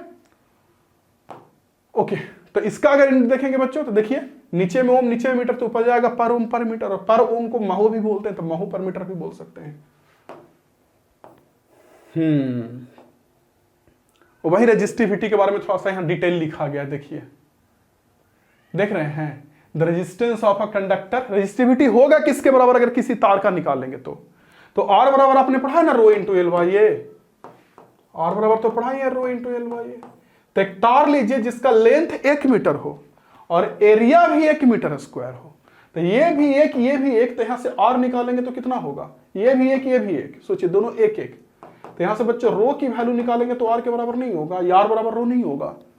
तो वही कहा जाता है कि अगर किसी तार के रेजिस्टिविटी की वैल्यू निकालनी है तो तार की लंबाई 1 मीटर लीजिए, एरिया 1 मीटर स्क्वायर, तो जो रेजिस्टिविटी उसका होगा वो रेजिस्टेंस के बराबर होगा, ठीक है। और इसके बाद कॉम्बिनेशन, एक सीरीज और उसके बाद पैरेलल, ये देखिए सीरीज कॉम्बिनेशन और उसके बाद बच्चा लोग पैरेलल कॉम्बिनेशन, ठीक। देखिए सीरीज कॉम्बिनेशन क्या होता है, तो इसमें क्या करते हैं, एक रेजिस्टेंस जोड़ दिए, उसके बाद दूसरा जोड़ दिए, उसके बाद तीसरा जोड़ दिए, यही करते हैं ना सीरीज में। मान लीजिए V वोल्ट का कोई बैटरी ऐसे हम जोड़ दिए, एक तरफ बैटरी का प्लस किनारा, एक तरफ बैटरी का माइनस किनारा, ठीक है, और ये V वोल्ट का हमारा बैटरी है। तो सीरीज कॉम्बिनेशन में क्या होता है कि अगर यहां से कोई आई करंट निकला, ठीक, तो आई करंट निकला मेरे बच्चों, तो टिक टिक टिक टिक टिक टिक टिक टिक टिक टिक टिक टिक टिक देख लीजिए, एक दूसरे से लगातार जुड़ा हुआ है तो सबसे करंट हमारा सेम फ्लो होता है, क्योंकि बीच में कोई टुकड़ा नहीं ना है कि करंट उधर बट गया, तो करंट सबसे सेम फ्लो होगा सीरीज कॉम्बिनेशन में। लेकिन बच्चा के साथ कंफ्यूजन होता है कि बच्चों को लगता है कि सर अगर V वोल्ट का यानी 100 वोल्ट का बैटरी है तो इसका ही वोल्टेज 100, इसका ही वोल्टेज 100, इसका ही वोल्टेज 100, जबकि नहीं, बैटरी का एक किनारा हम यहां जोड़े हैं और दूसरा किनारा यहां जोड़े हैं, तो यहां से लेके यहां तक का वोल्टेज 100 होगा या यहां से लेके यहां तक का वोल्टेज भी होगा। अगर मान के चलिए इस रजिस्टर का वोल्टेज हमारा V1 है, इस रजिस्टर का वोल्टेज हमारा V2 है और इस रजिस्टर का वोल्टेज हमारा V3 है बच्चों, ठीक है, एक है V1, एक V2, एक V3, तब V की जो वैल्यू होगी वो होगी V1 plus V2 plus V3 के बराबर। देख लीजिए क्यों, क्योंकि टोटल वोल्टेज जो V है बैटरी का भी वो यहां से लेके यहां तक का ना वोल्टेज भी है, तब V जो होगा वो V1 plus V2 plus V3 के बराबर होगा। तो पहला करंट सेम होगा, दूसरा कि जो V की वैल्यू होगी वो V1 plus V2 plus V3, और देखिए रेजिस्टेंस होगा, ये तीनों का योग आ जाता है जोड़, R1 plus R2 plus R3, equivalent resistance, total resistance, क्योंकि तीनों लगातार न है तो करंट को सबसे ना गुजरना होगा, तो इक्विवेलेंट रेजिस्टेंस ये आता है। और चौथा कि अगर equivalent resistance R1 plus R2 ऐसे करके आ रहा है तो रेजिस्टेंस की वैल्यू जो आएगी, इक्विवेलेंट रेजिस्टेंस की वैल्यू वो सबसे ज्यादा आएगा। नहीं, R1 जैसे मान के चलिए 2 ओम का है, ये 4 ओम का, 6 ओम का, इक्विवेलेंट निकालेंगे तो 2 प्लस 4 प्लस 6 करेंगे कितना, 4 2 6 6 बार 12 ओम आ जाएगा इक्विवेलेंट।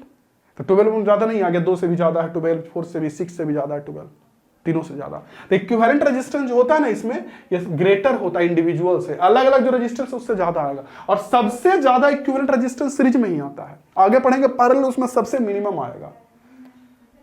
पांचवा पॉइंट सीरीज का, देखिए करंट तो सबसे सेम है और ये भी समझ में आया कि V अलग अलग भाग में टूटेगा, V1 V2 V3 में, है ना। तो आप सोचिए यहां दिल से कि V बराबर I इंटू आर होता है।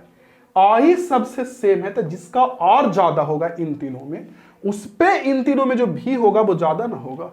जैसे मान के चलिए ये रेजिस्टेंस ज्यादा है, 6 ओम का है, तो इन तीनों वोल्टेज में ये वाला वोल्टेज ज्यादा होगा। तो ये हो गया सीरीज कॉम्बिनेशन का पॉइंट। यहाँ पे फिगर भी है, चाहे तो स्क्रीनशॉट ले लीजिए, जैसे लिख लीजिए जो भी लगे अच्छा आपको। और ये हमारा है बच्चों पैरेलल कॉम्बिनेशन। ठीक है, देख लीजिए पैरेलल कॉम्बिनेशन में कैसे बैटरी जोड़ते हैं, दिख रहा होगा। इसमें क्या होता है ना कि इस तरह से बैटरी को जोड़ते हैं, और इसमें मजे की बात यह है कि सब रजिस्टर के क्रॉस वोल्टेज सेम होगा, क्योंकि प्रत्येक रजिस्टर बैटरी से डायरेक्ट जुड़ा हुआ है। देखिए इस रजिस्टर की बात करेंगे तो 2 इंटू देखिए डायरेक्ट, इधर भी देखिए तो 2 इंटू डायरेक्ट जुड़ा, इधर भी देखिएगा 2 इंटू, इधर भी देखिएगा 2 इंटू। तो इसमें हर एक रजिस्टर बैटरी से डायरेक्ट जुड़ा हुआ होता है, और इस वजह से बच्चों हर एक रजिस्टर के क्रॉस वोल्टेज सेम होता है। तो पहला तो पॉइंट ये हो गया कि सब में वोल्टेज सेम हो जाएगा। ठीक, दूसरा कि अगर यहां से आई करंट निकलेगा तो ये कुछ इधर चला जाएगा, कुछ इधर कुछ इधर, यानी आई की value I1 plus I2 plus I3 होगा। हर एक रजिस्टर से जो बैटरी करंट जोड़ देंगे वो टोटल करंट के बराबर होगा। तीसरा, यहां पर जो इक्विवेलेंट फॉर्मूला आता है वो ऐसे निकलता है 1/R equivalent equal to 1/R1 plus 1/R2। और ज्यादा खुश मत होइए, इससे आंसर नहीं आएगा, ये 1/R इक्विवेलेंट निकलेगा, इसको रिवर्स करना पड़ेगा तब निकलेगा इक्विवेलेंट रेजिस्टेंस। और यहां पे इक्विवेलेंट सबसे कम आएगा, R1 R2 R3 उससे भी कम आएगा, मिनिमम इक्विवेलेंट रेजिस्टेंस मिनिमम आएगा। और पांचवा कि देखिए V बराबर I इंटू आर, तो सारे रजिस्टर के लिए सही है, इसके लिए भी, इसके लिए भी, इसके लिए भी ठीक है। लेकिन सोचिए तो कि V सबके लिए सेम है, तो जिसका R ज्यादा होगा इन तीनों में, उससे I यानी उससे करंट जो है वो कम पास करेगा। I1 I2 I3 में वो करंट कम होगा जिसका R ज्यादा होगा, या ये बोलिए जिसका R कम होगा उसका करंट ज्यादा होगा, जो भी बोलिए। ठीक बहादुर, क्लियर। रेजिस्टेंस का कॉम्बिनेशन। अब इसमें एक बच्चों टीपीडी पढ़ना होता है और इंटरनल रेजिस्टेंस जान लीजिए वो क्या होता है। थोड़ा अच्छे से पढ़िएगा, बाद में ना एक बार और देखिए, ओवन शॉट को बच्चों कम से कम 2 बार पढ़ना चाहिए, 2 बार 3 बार, 2 बार ऐसे पढ़ लीजिए, एक बार एग्जाम के पहले पढ़ लीजिए, जल्दी जल्दी जल्दी जल्दी 2x स्पीड में पूरे को पूरा खत्म हो जाएगा, तब जाके फायदा असली दिखता है। पढ़िए क्वेश्चन में क्या कह रहा है। पहला देखिए बच्चों, इंटरनल रेजिस्टेंस क्या होता है। तो जैसे कोई भी बैटरी या कोई भी सेल है, उसके अंदर तो हम मटेरियल यूज करेंगे ही, करेंगे ना, केमिकल यूज करेंगे, प्लेट यूज करेंगे, लिक्विड भी यूज किया जाता है। तो किसी भी बैटरी या किसी भी सेल के अंदर जो मटेरियल यूज करते हैं, उस मटेरियल के कारण जो रेजिस्टेंस उत्पन्न होता है उसको बोलते हैं इंटरनल रेजिस्टेंस बैटरी के अंदर में। और उसे हटा नहीं सकते, उसे हम लोग खत्म नहीं कर सकते। ऐसा नहीं कि उसे मैंने खत्म कर दिया, वो संभव नहीं है। हाँ, बैटरी बनाते वक्त ही ऐसा मटेरियल यूज करें जिसका रेजिस्टेंस कम हो तो एक अलग बात है। तो बैटरी के अंदर का रेजिस्टेंस थोड़ी ना कि हटा देंगे, फिर बैटरी तोड़ना पड़ेगा, बैटरी खत्म हो जाएगा। ठीक। और दूसरा होता है टर्मिनल पोटेंशियल डिफरेंस। ये क्या होता है, तो जैसे अभी मैंने कहा इंटरनल रेजिस्टेंस के बारे में, तो होता क्या कि जैसे मान के चलिए कोई बैटरी आपने बताया, ठीक है, जिसका ईएमएफ मान लीजिए 12 वोल्ट है, ठीक है, और आपने इसे यूज करना शुरू किया, यानी बैटरी को डिस्चार्ज करना शुरू किया, बैटरी से करंट निकलेगा तो डिस्चार्ज होगा, बल्ब वगैरह जलाइएगा तो डिस्चार्ज ही ना बैटरी होगा, या रजिस्टर लगाइएगा तो जब बैटरी में हम लोग कुछ लगाते हैं और 12 वोल्ट ईएमएफ का बैटरी हमने बनाया, तो जब यूज करने लगते हैं तो ऐसा देखा गया कि इसके किनारा पर जो वोल्टेज मिलता है यूज करते वक्त, तो वो कम मिला, 10 वोल्ट मिला, 11 वोल्ट मिला, 9 वोल्ट मिला, एक्चुअल ईएमएफ से कम मिलता है। और वहीं जब बैटरी को चार्ज करेंगे, बड़े बैटरी से जोड़ देंगे तो छोटा वाला बैटरी चार्ज होने लगेगा, तो उस समय जो इसके किनारे पर जो वोल्टेज मिलता है टर्मिनल पे, और वो ईएमएफ से ज्यादा मिलता है। वो क्यों मिलता है, क्योंकि इंटरनल रेजिस्टेंस के कारण। जैसे अगर आपका ये बैटरी है, अब मान लीजिए इसके अंदर में रेजिस्टेंस हमारा स्मॉल r है, तो बैटरी हमारा यहां से लेके यहां तक पूरा होगा। देखिए देखिए, तो यहां से यहां तक पूरा बैटरी होगा बच्चों, यहां से लेके यहां तक पूरा बैटरी होगा, देख रहे हैं आप। यस, तो हमको बैटरी के ये किनारा और बैटरी के ये किनारा के बीच जो वोल्टेज मिलेगा उसी को बोलते हैं टर्मिनल पोटेंशियल डिफरेंस, बैटरी के टर्मिनल पर। और जितने अगर बैटरी डिस्चार्ज हो रहा है, यानी बैटरी से जब करंट निकल रहा है आई, तो उस समय जो टीपीडी मिलेगा टर्मिनल पोटेंशियल डिफरेंस, वो ई यानी ईएमएफ जितने का एक्चुअल में बैटरी का वोल्टेज है वो माइनस IR मिलता है। और जब वही बैटरी चार्ज होता है तो ई प्लस IR मिलता है, ज्यादा मिलता है उस समय। वो वही है, चाहे तो आप पढ़ सकते हैं, ठीक है। ओके, अब हम लोग देखेंगे किरचॉफ्स लॉ बच्चे। किरचॉफ्स लॉ देखने के बाद आगे आ जाएंगे। देखिए किरचॉफ्स लॉ देखने के बाद सेल देखेंगे, फिर अब ज्यादा नहीं बचा है, खत्म हो जाएगा, ठीक है। अच्छा एक चीज और इसमें बता दूं कि इसी वन शॉट में मैं पोटेंशियोमीटर वगैरह सब कुछ पढ़ाया हूं, ठीक है। डिवाइसेज जैसे बीटा स्टोन ब्रिज, पोटेंशियोमीटर, सब कुछ मतलब A to Z पढ़ा दूंगा। तो अगर आपको लगे कि आपके बोर्ड्स में पोटेंशियोमीटर नहीं पढ़ना है या हटा दिया गया है, ठीक है, तो आप अपने अनुसार देख लीजिएगा, उसको छोड़ दीजिएगा। सबसे लास्ट में वो चीज इसीलिए पढ़ा रहा हूं। तो देखिए किरचॉफ्स का ना दो लॉ है करंट का, बड़ा इंपॉर्टेंट एग्जाम में क्वेश्चन आता है। दो लॉ है। पहला लॉ क्या कहता है कि कोई भी जंक्शन है, जंक्शन समझते हैं जहां से दो तीन तार निकला, जैसे इधर से कोई तार आया, इधर से कोई तार आया, इधर कोई गया, तो देखिए यहां जंक्शन हो गया। इन्हें कि कोई तार गया और ऐसे मुड़ गया तो इसको जंक्शन बोलेंगे, ये नहीं वहां एक और कोई छोर निकले, ऐसे मुड़ गया तो ऐसे गया तब बोलेंगे जंक्शन। समझ रहे हैं ना, ये तो बस मुड़ा है तार, इधर से ऐसा रास्ता मुड़ जाएगा तो जंक्शन थोड़ी इसको बोलेंगे। तो जब कोई जंक्शन होता है तो किरचॉफ्स का पहला लॉ ये कहता है कि किसी जंक्शन पे जितना करंट आ रहा है, जैसे इधर से I1 आ रहा है, इधर से I2 आ रहा है, तो जाने वाला भी उतना ही होगा। और एक छोटा सा बच्चा भी सोच सकता है कि सच में सर जितना करंट आया उतना जाएगा। अगर इसमें 2 एम्पियर आया, 4 एम्पियर आया, तो इधर से 6 ही एम्पियर जाएगा ना। तो यही किरचॉफ्स का फर्स्ट लॉ कहता है, I1 + I2 = I3, या जितना भी यहाँ पे आ रहा है I1 I2 I3 I4 I5, I1 I2 आ रहा है, जा रहा है I3 I4 I5, तो ये दोनों का जोड़ इसके बराबर होगा, ठीक है। इसी किरचॉफ फर्स्ट लॉ को जंक्शन लॉ भी बोलते हैं क्योंकि यहाँ पे जंक्शन है, ठीक है। पॉइंट लॉ भी बोलते हैं क्योंकि यहाँ पे पॉइंट है इसीलिए, ठीक। किरचॉफ्स का सेकेंड लॉ देखिए क्या कहता है। तो किरचॉफ्स का सेकेंड लॉ ये कहता है बच्चों, बात करें किरचॉफ्स का सेकेंड लॉ का, तो ये कहता है कि जैसे कोई भी सर्किट जो कि बंद सर्किट है, ओपन नहीं, बंद मतलब कि यहां पे मैंने कोई बैटरी जोड़ दिया, फिर आगे जाके यहां रजिस्टर जोड़ दिया, फिर रजिस्टर जोड़ दिया, फिर कोई बैटरी ऐसे मैंने जोड़ दिया, फिर मान के चलिए रजिस्टर जोड़ दिया। तो सेकेंड लॉ ये कहता है इस बंद लूप में, कोई भी बंद लूप, इसलिए सेकेंड लॉ का एक नाम और होता है loop law, Kirchhoff second law या लूप लॉ, ठीक। तो इस बंद लूप में बच्चों ये कहता है बंद लूप में जितना भी, बंद लूप में ये कहता है क्या कि बंद लूप में जितना भी डिवाइस है, जैसे ये बैटरी, ये रजिस्टर, ये, तो सबका जो पोटेंशियल डिफरेंस होगा, इसका पोटेंशियल डिफरेंस यानी वोल्टेज प्लस इसका वोल्टेज प्लस इसका वोल्टेज प्लस इसका वोल्टेज प्लस इसका वोल्टेज, सबका अलग अलग वोल्टेज का जोड़ 0 होगा। यही करता है, कहता है किरचॉफ सेकेंड लॉ। देख लीजिए यहाँ पे अगर फिगर दिख रहा होगा आपको, तो ए पॉइंट है, बी पॉइंट, भी ए बी देख लीजिए, यानी ए से बी के बीच का वोल्टेज, फिर भी बी सी, बी से सी, फिर सी से डी, फिर डी से ई, और ई से ए, एफ भी है, एफ से ए। तो जितना भी डिवाइस है सब के क्रॉस वोल्टेज का सम 0 होता है, ठीक है। कभी कभी पूछा जाता है कि किरचॉफ का फर्स्ट लॉ किस पे आधारित है, तो कंजर्वेशन ऑफ चार्ज पे, जितना करंट आ रहा है उतना जा रहा है, यानी जितना चार्ज आ रहा होगा उतना जा रहा होगा, ठीक है। सेकेंड लॉ तो एनर्जी के कंजर्वेशन पे, टोटल, या फिर इलेक्ट्रिक फील्ड का कंजर्वेटिव फॉर्म बोलिए या एनर्जी का कंजर्वेशन फॉर्म बोलिए, ठीक है बच्चों। किरचॉफ लॉ में क्वेश्चन भी बहुत सारा होता है, ओके।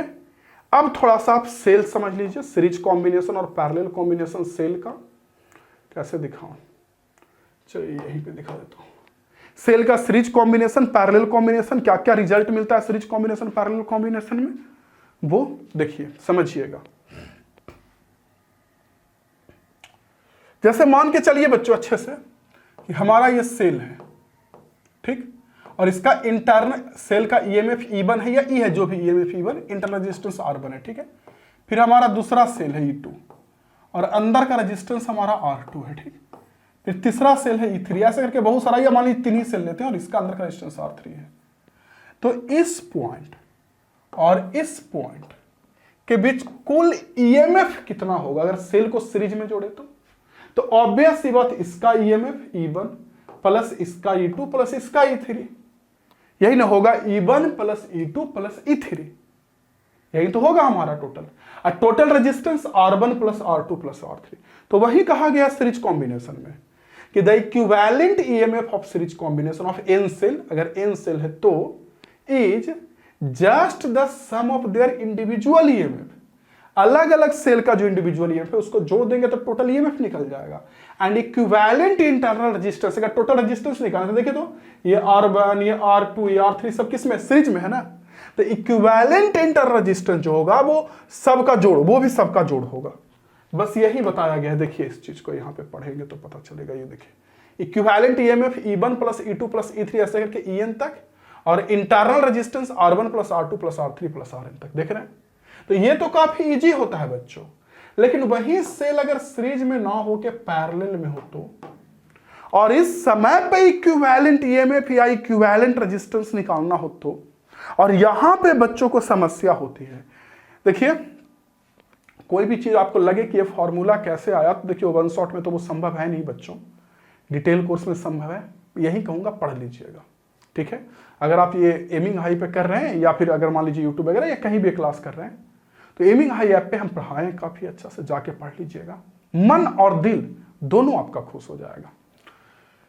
देखिए पैरेलल में क्या कि मान लीजिए कि एक सेल है जिसका ईएमएफ E1 है, ठीक है, और अंदर का रेजिस्टेंस R1 है। दूसरा सेल जिसका ईएमएफ E2 है, ठीक, और अंदर का रेजिस्टेंस R2। ऐसे करके बहुत सारा सेल, हम दो ही को ले रहे हैं, दो को, ठीक। तो इस समय अगर इसका इक्विवेलेंट ईएमएफ निकालना हो तो उसका फार्मूला होता है सिग्मा E बाई आर, यानी E बाई आर का जोड़ divided by sigma 1 by R. E by R मतलब देखिए दो सेल है, तो पहले के लिए E बाई आर मतलब E1 बाई R1। समझ रहे हैं ना कि पहला सेल E1 है, उसका इंटरनल रेजिस्टेंस R1 है, क्योंकि सेल का तो इंटरनल रेजिस्टेंस हम लोग खत्म नहीं कर सकते, अंदर में जो मटेरियल के कारण रेजिस्टेंस आता है वो अभी मैंने बताया ना। दूसरा सेल है जिसका इंटरनल रेजिस्टेंस मेरे बच्चों R2 है, तो दूसरे के लिए सिग्मा E बाई आर मतलब क्या हुआ कि दोनों सेल के लिए E बाई आर का जोड़, तो E1 बाई R1, दूसरे के लिए प्लस E2 बाई R2, और नीचे में सिग्मा 1 बाई आर, यानी 1 by R1 plus 1 by R2। और ऐसे करके बच्चों हम लोग इक्विवेलेंट रेजिस्टेंस यहां से निकाल लेंगे। अगर टोटल रेजिस्टेंस निकालना हो इंटरनल, तो ये R1 R2 देखिए पैरेलल में है, तो फिर पैरेलल वाला फार्मूला लगा देंगे, 1 by R equivalent is equal to 1 by R1 plus 1 by R2। तो होता क्या ना कि सेल के पैरेलल कॉम्बिनेशन में अगर इंटरनल रेजिस्टेंस टोटल निकालना है तब तो वो इजी है पैरेलल कॉम्बिनेशन के जैसा, लेकिन इक्विवेलेंट ईएमएफ अगर निकालना है बच्चों तो वहां पे समस्या हो जाती है, और वो इक्विवेलेंट ईएमएफ निकालने के लिए हमको ऐसे कुछ करना पड़ता है, ठीक है। थोड़ा कॉम्प्लिकेटेड फॉर्मूला आ जाता है। देखिए इसे वही चीज लिखा हुआ है, चाहे तो आप रोक के देख सकते हैं या जैसे भी आपको लगे लिख सकते हैं, ठीक। ओके, अब हम लोग आते हैं heating effect of electric current. जो करंट हीट उत्पन्न करता है ना, उसके बारे में। कहीं भी करंट बहाते हैं रजिस्टर से तो हीट उत्पन्न होता है। अब देखिए इस चीज को समझने के लिए पहले एक दो चीज समझना पड़ेगा, वो पहले समझ लीजिए। आप ऊपर समझा देता हूं तब ये समझ में भी आ जाएगा। देखिए क्या समझना पड़ेगा कि जैसे आपने कोई बैटरी जोड़ा सर्किट में, ठीक, ऐसे करके, तो जब आपने बैटरी ऐसे करके सर्किट में जोड़ दिया, और मान लीजिए बच्चों अंदर का रेजिस्टेंस या बाहर का रेजिस्टेंस कैपिटल आर है, एग्जांपल के लिए मान लिया, तो ये V वोल्ट का बैटरी के कारण करंट बहेगा। तो ये बैटरी क्या करेगा, वर्क डन करेगा। नहीं, बैटरी जब चार्ज भेजिएगा सर्किट में तो बैटरी बर्डन करेगा। तो V टाइम में जो बैटरी बर्डन करता है वो VI इंटू टी, यानी voltage into current into time. T time में जो बैटरी वर्क डन करेगा, ओके। और ये जो बैटरी बर्डन कर रहा है उसको इस रजिस्टर किस में बदल देगा, हीट में, तो ये भी उतना ही हीट उत्पन्न करेगा, VIT, ओके। यानी बैटरी जो भी काम कर रहा है, जो बाहर का रजिस्टर उसको हीट में बदलेगा। बाहर में अगर कोई और डिवाइस है तो बैटरी जो वर्क किया उसको कुछ दूसरा डिवाइस कोई अलग चीज में यूज कर सकता है, लाइट निकालने में। जैसे मान के चलिए कि बल्ब है तो लाइट निकालने में। लेकिन अगर सिर्फ रजिस्टर है तो बैटरी जो भी काम किया वही एनर्जी तो रजिस्टर, बल्ब या जो भी कैपेसिटर, इंडक्टर जो भी होता है वो यूज करता है, ओके। तो अगर टी टाइम में बैटरी VIT वर्क कर रहा है तो रजिस्टर हीट भी उतना ही उत्पन्न करेगा। अगर सिर्फ रजिस्टर है तो VIT, ठीक है। तो बैटरी के लिए वर्क का देखें तो यही सिर्फ फार्मूला रहेगा VIT, लेकिन रजिस्टर के लिए हीट का फार्मूला अलग अलग हो सकता है। क्यों? क्योंकि रजिस्टर, अगर ये बैटरी V वोल्ट का है तो यहां भी वोल्टेज V होगा, तो V की वैल्यू I इंटू आर लिख सकते हैं। ये जो V है इसकी value I into R into IT, यानी सॉल्व करने पर I स्क्वायर RT हो जाएगा, देख लीजिए, ओके बच्चों। और भी चाहे तो अलग तरीके से लिख सकते हैं सेम चीज को, हीट को। कैसे? I का फार्मूला रख देंगे, VIT में I का फार्मूला रखेंगे, I इक्वल टू होता है V बाई आर, तो यहां से बच्चों आ जाएगा V स्क्वायर बाई RT। समझ में आया? तो टी टाइम में जो बैटरी वर्क किया वो हीट में बदल गया। तो हीट का फार्मूला चाहे VIT बोलिए या V square by RT, I square RT, सब एक ही है, तीनों एक ही है।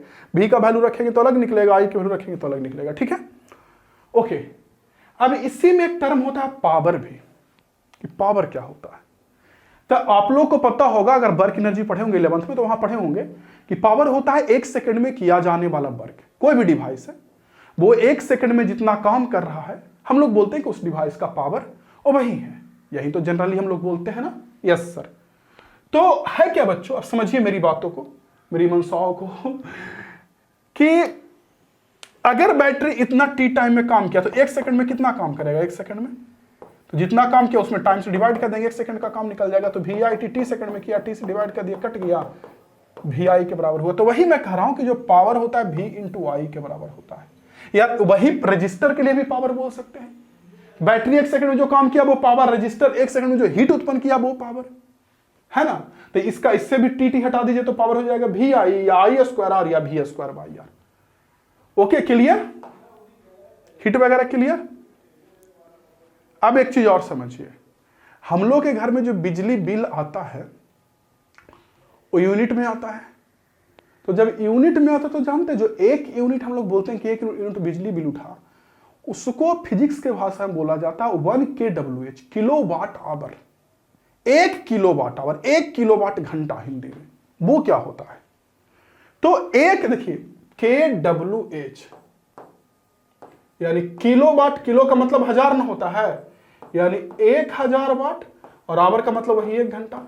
तो किलो वाट आवर ना, जब वाट, देखिए पावर का यूनिट तो वाट होता है, आप लोगों को पता भी होगा, लेकिन किलो वाट आवर पावर का यूनिट नहीं बल्कि एनर्जी का यूनिट है। क्यों? तो किलो वाट हो गया पावर और आवर हो गया time, power into time energy होता है। तो किलो वाट आवर क्या होता है कि 1000 वाट, किलो वाट मतलब 1000 वाट का कोई भी डिवाइस अगर 1 घंटे के लिए यूज किया और उस समय जो वो एनर्जी लेगा उसको बोलते हैं बच्चों किलो वाट आवर। 1000 वाट का डिवाइस 1 घंटे के में जो एनर्जी यूज करेगा उसको बोलते हैं 1 किलो वाट आवर। तो देखिए कैसे निकालेंगे, तो देखिए 1000 वाट है और 1 घंटा में 3600 सेकंड होता है। सॉल्व करेंगे तो 3.6, 3 जीरो यहाँ, 2 जीरो यहाँ, 5, और अगर 3.6 किए तो 10⁶ इतना जूल हो जाएगा। 1 किलो वाट आवर में इतना जूल होता है। और इतना जूल जब बिजली खाता है तो हम लोग बोलते हैं कि 1 यूनिट आया। अगर जूल में यूनिट बदलने लगे जो हम लोग बोलते हैं ना कि 1 यूनिट आया, रियली में देख लीजिए कितना लाख जूल होता है 1 यूनिट। तो अगर हम जूल में बोलेंगे तो परेशान हो जाएंगे। जैसे किसी का बिजली बिल मान के चलिए 1 यूनिट आया, मान के चलिए, ठीक है, तो उसको बोल दे, देखिए कितना है, इकाई, दहाई, सैकड़ा, हजार, 10,000, लाख, 10 लाख, जो भी, अगर वो उसको बोल दीजिए कि इतना जूल, इतना आया है यूनिट, तो घबरा जाएगा, जबकि रियली में जूल में ये एनर्जी है। तो 1 किलो वाट आवर में इतना जूल होता है। किलो वाट आवर को ना BOT भी बोलते हैं, बोर्ड ऑफ ट्रेड यूनिट। ये इंडिया में कॉमर्शियल पर्पस के लिए यूज करते हैं यूनिट को, नहीं 1 यूनिट में इतना जूल। देखिए हीटिंग इफेक्ट ऑफ करंट देख लीजिए। पहला, work done by battery external circuit में VIT होगा, मैंने बता दिया, और जो बैटरी काम करेगा वही रजिस्टर हीट में बदल देगा, तो VIT, V square by RT, I square RT, जो भी बोलिए। पावर जो 1 सेकंड में बैटरी काम करेगा या रजिस्टर जो 1 सेकंड में एनर्जी लॉस करेगा उसको बोलते हैं पावर। पावर की वैल्यू बच्चों देख लीजिए, V square by R, I square R या VI। किलो वाट आवर ही मैंने बता दिया कि 1000 वाट का डिवाइस 1 घंटा में जो एनर्जी यूज करेगा उसको बोलते हैं kilo watt hour. 1 kilo watt hour 3.6 into 10⁶ joule होता है, ठीक है। Kilo watt hour commercial purpose होता है एनर्जी का। और एक सबसे लास्ट में बचा है मैक्सिमम पावर थ्योरम। इसी में फिर थोड़ा बल्ब बचेगा और फिर डिवाइस बचेगा। मैक्सिमम पावर थ्योरम क्या है समझिए, देखिए, जैसे मानकर चलिए बहादुर बच्चों कि ये हमारा बैटरी है। बैटरी का अंदर कुछ ना कुछ रेजिस्टेंस स्मॉल आर होगा, बाहर से कोई डिवाइस जोड़ देंगे तो उसका कुछ ना कुछ रेजिस्टेंस होगा, बल्ब जोड़ेंगे या हीटर जोड़ेंगे, कुछ भी जोड़ेंगे तो मैक्सिमम पावर थ्योरम ये कहता है कि ये बैटरी इस सर्किट में पावर सप्लाई करता है, रजिस्टर वगैरह यूज करता है, हीट या लाइट वगैरह बदलता है, यही होता है ना। तो ये बैटरी पावर मैक्सिमम तभी देगा सर्किट में जब बाहर का रेजिस्टेंस अंदर वाले रेजिस्टेंस के बराबर। डीसी सोर्स के लिए, जो डीसी सोर्स है उसके लिए सर्किट में तभी मैक्सिमम पावर होता है। तो बैटरी वगैरह डीसी सोर्स ही है ना, एसी तो हम लोग को आगे पढ़ना होता है। तो ये पावर तभी मैक्सिमम होता है जब बैटरी का इंटरनल रेजिस्टेंस एक्सटर्नल के बराबर या एक्सटर्नल इंटरनल के बराबर। जैसे मान के चलिए क्वेश्चन में दे दिया कि एक बैटरी फलाम वोल्ट का, इसका रेजिस्टेंस 2 ओम है, ठीक है, तो बाहर कितने ओम का रेजिस्टेंस जोड़े ताकि पावर मैक्सिमम बैटरी दे सके। तो बाहर 2 ओम जब रहेगा रेजिस्टेंस तो उस समय पावर सबसे ज्यादा मिलेगा, और वही कहता है मैक्सिमम पावर थ्योरम। देखिए according to this theorem power delivered by DC source will be maximum only when the external resistance will be equal to internal resistance. ठीक है, आगे बढ़ते हैं। अब आते हैं इलेक्ट्रिक बल्ब में, फिर बचेगा थोड़ा सा कार्बन रेजिस्टेंस और फिर डिवाइसेस वगैरह, बीटस्टोन ब्रिज, मीटर ब्रिज, ये सब। देखिए बल्ब का सीरीज कॉम्बिनेशन में क्या होता है, एक दो चीज जान लीजिए पहले कि बल्ब के सीरीज कॉम्बिनेशन में इक्विवेलेंट पावर ये मिलता है। ठीक है, और क्योंकि इसके लिए तो थोड़ा डिटेल पढ़ना पड़ेगा, बल्ब का एक क्लास ही होता है 1.5 घंटे का, जिसमें बढ़िया से समझाया जाता है कि कब कौन सा बल्ब ज्यादा चमकेगा, कब कौन सा बल्ब कम चमकेगा। ठीक है, तब बढ़िया समझाया जाता है, लेकिन समझिए इस चीज को यहां मैं समझा दे देता हूं कि सीरीज कॉम्बिनेशन में अगर मान के चलिए कि बल्ब का जो रेटिंग है, बल्ब पे लिखा रहता है ऐसे P0 V0, सुने होंगे कि बल्ब का पावर P0 है, वोल्टेज V0 है, यानी V0 वोल्ट पे बल्ब P0 पावर होगा। देखिए 100 वाट 220 वोल्ट ऐसे लिखा रहता है बल्ब पे, 220 वोल्ट, यानी 220 वोल्ट पे ये 100 वाट का काम करेगा बल्ब। ठीक है, अलग वोल्टेज होगा तो अलग पावर होगा।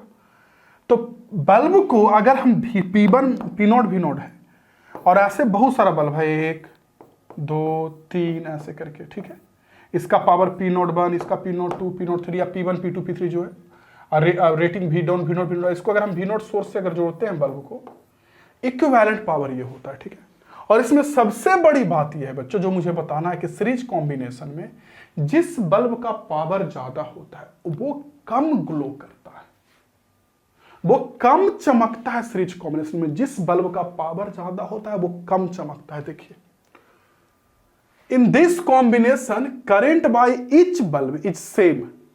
ठीक है, ईच बल्ब से सेम होता है। If voltage rating of each bulb is same, ठीक है, हर एक बल्ब से करंट सेम बहेगा।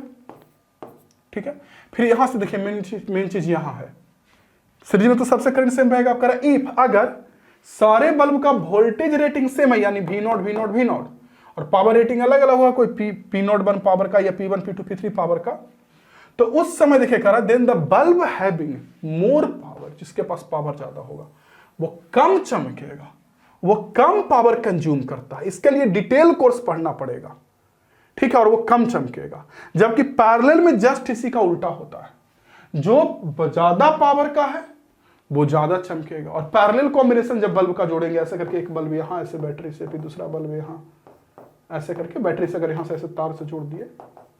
ठीक है, क्लियर बच्चों, आगे बढ़ते हैं इसके बाद।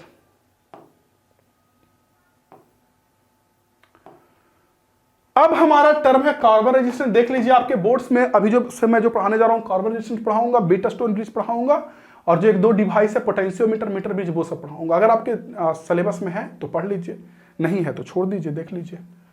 कार्बन रेजिस्टेंस क्या होता है वो समझिए। देखिए एक्चुअली आपको पता होगा कि कहीं भी करंट को कंट्रोल करने के लिए, जैसे कोई डिवाइस है जिसको कम करंट चाहिए और आपको ज्यादा करंट अगर मिल रहा है तो आपको करंट कम करना पड़ेगा, क्योंकि उसको डिवाइस को कम करंट चाहिए तो जल जाएगा। तो उसके लिए रजिस्टर लगा देंगे, रजिस्टर लगा देंगे तो करंट को रोकेगा। अब देखिए कंडक्टर का अगर रजिस्टर लगाते हैं तो वहां एक दिक्कत है, वो तो हीट बहुत उत्पन्न करता है। दूसरा रेजिस्टेंस कारण हीट उत्पन्न होगा, दूसरा कितना लंबा तार लेंगे जी, लेंदी हो जाएगा ना। इसलिए क्या किया जाता है कि एक पाउच, एक मतलब ऐसे थैली लिया जाता है ऐसे करके, और इसमें कार्बन पाउडर डाल दिया जाता है, केमिकल वगैरह मिला के, और बंद करके एक तार इधर से एक तार इधर से निकाल दिया जाता है। और इस रेजिस्टेंस को बोलते हैं कार्बन रेजिस्टेंस। बहुत सारा मिलेगा दुकान में, बहुत सारा मिल जाता है।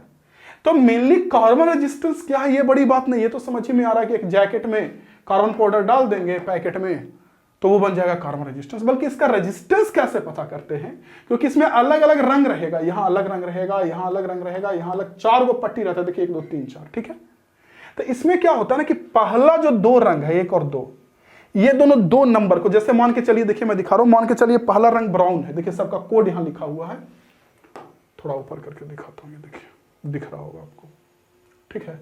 सबका कोड यहां लिखा हुआ है। जैसे मान के चलिए पहला रंग है रेड, ठीक है। रेड का कोड कितना है, रेड रंग का कोड कितना है, देखिए रेड रंग का नंबर कितना है 2, तो यहाँ रेड है तो मान के चलिए 2 हो गया, रेड पहला रंग। ये जो दूसरा रंग है वो क्या मान लो, मान के चलिए ग्रीन मान लेते हैं, ठीक है। ग्रीन का नंबर कितना है 5, तो ग्रीन के लिए 5। और तीसरा जो रंग है वो मान के चलिए बच्चों येलो है, ठीक। येलो का रंग कितना है 4, तो 4।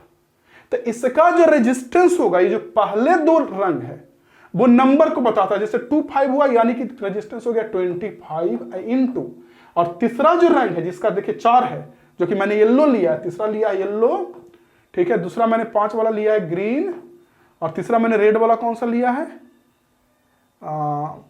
हाँ तो अगला मैंने क्या लिया, रेड, 2 नंबर वाला रेड, ठीक है रेड।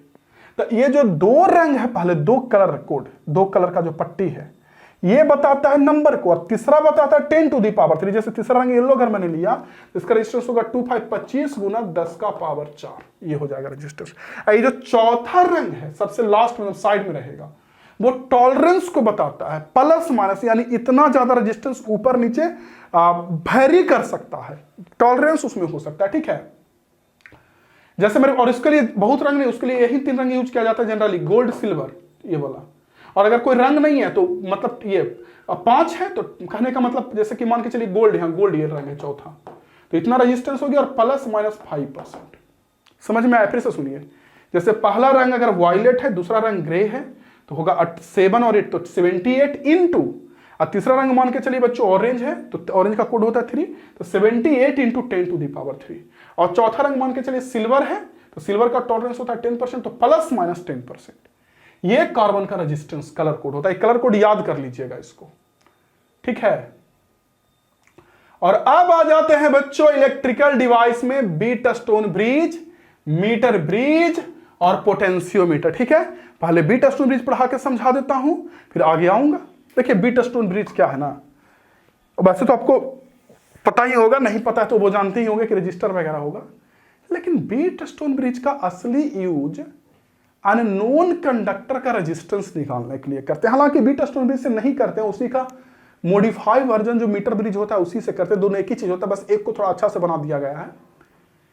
होता क्या है कि बीट स्टोन एक साइंटिस्ट थे जिन्होंने एक इलेक्ट्रिक सर्किट में देखा क्या कि अगर ऐसे करके हम इलेक्ट्रिक सर्किट में रेजिस्टेंस जोड़ दे, जैसे यहाँ पे कुछ रेजिस्टेंस जोड़ दे, फिर यहां जोड़ दे बच्चों, फिर यहां जोड़ दे बच्चों, फिर यहां जोड़ दे बच्चों, ठीक है।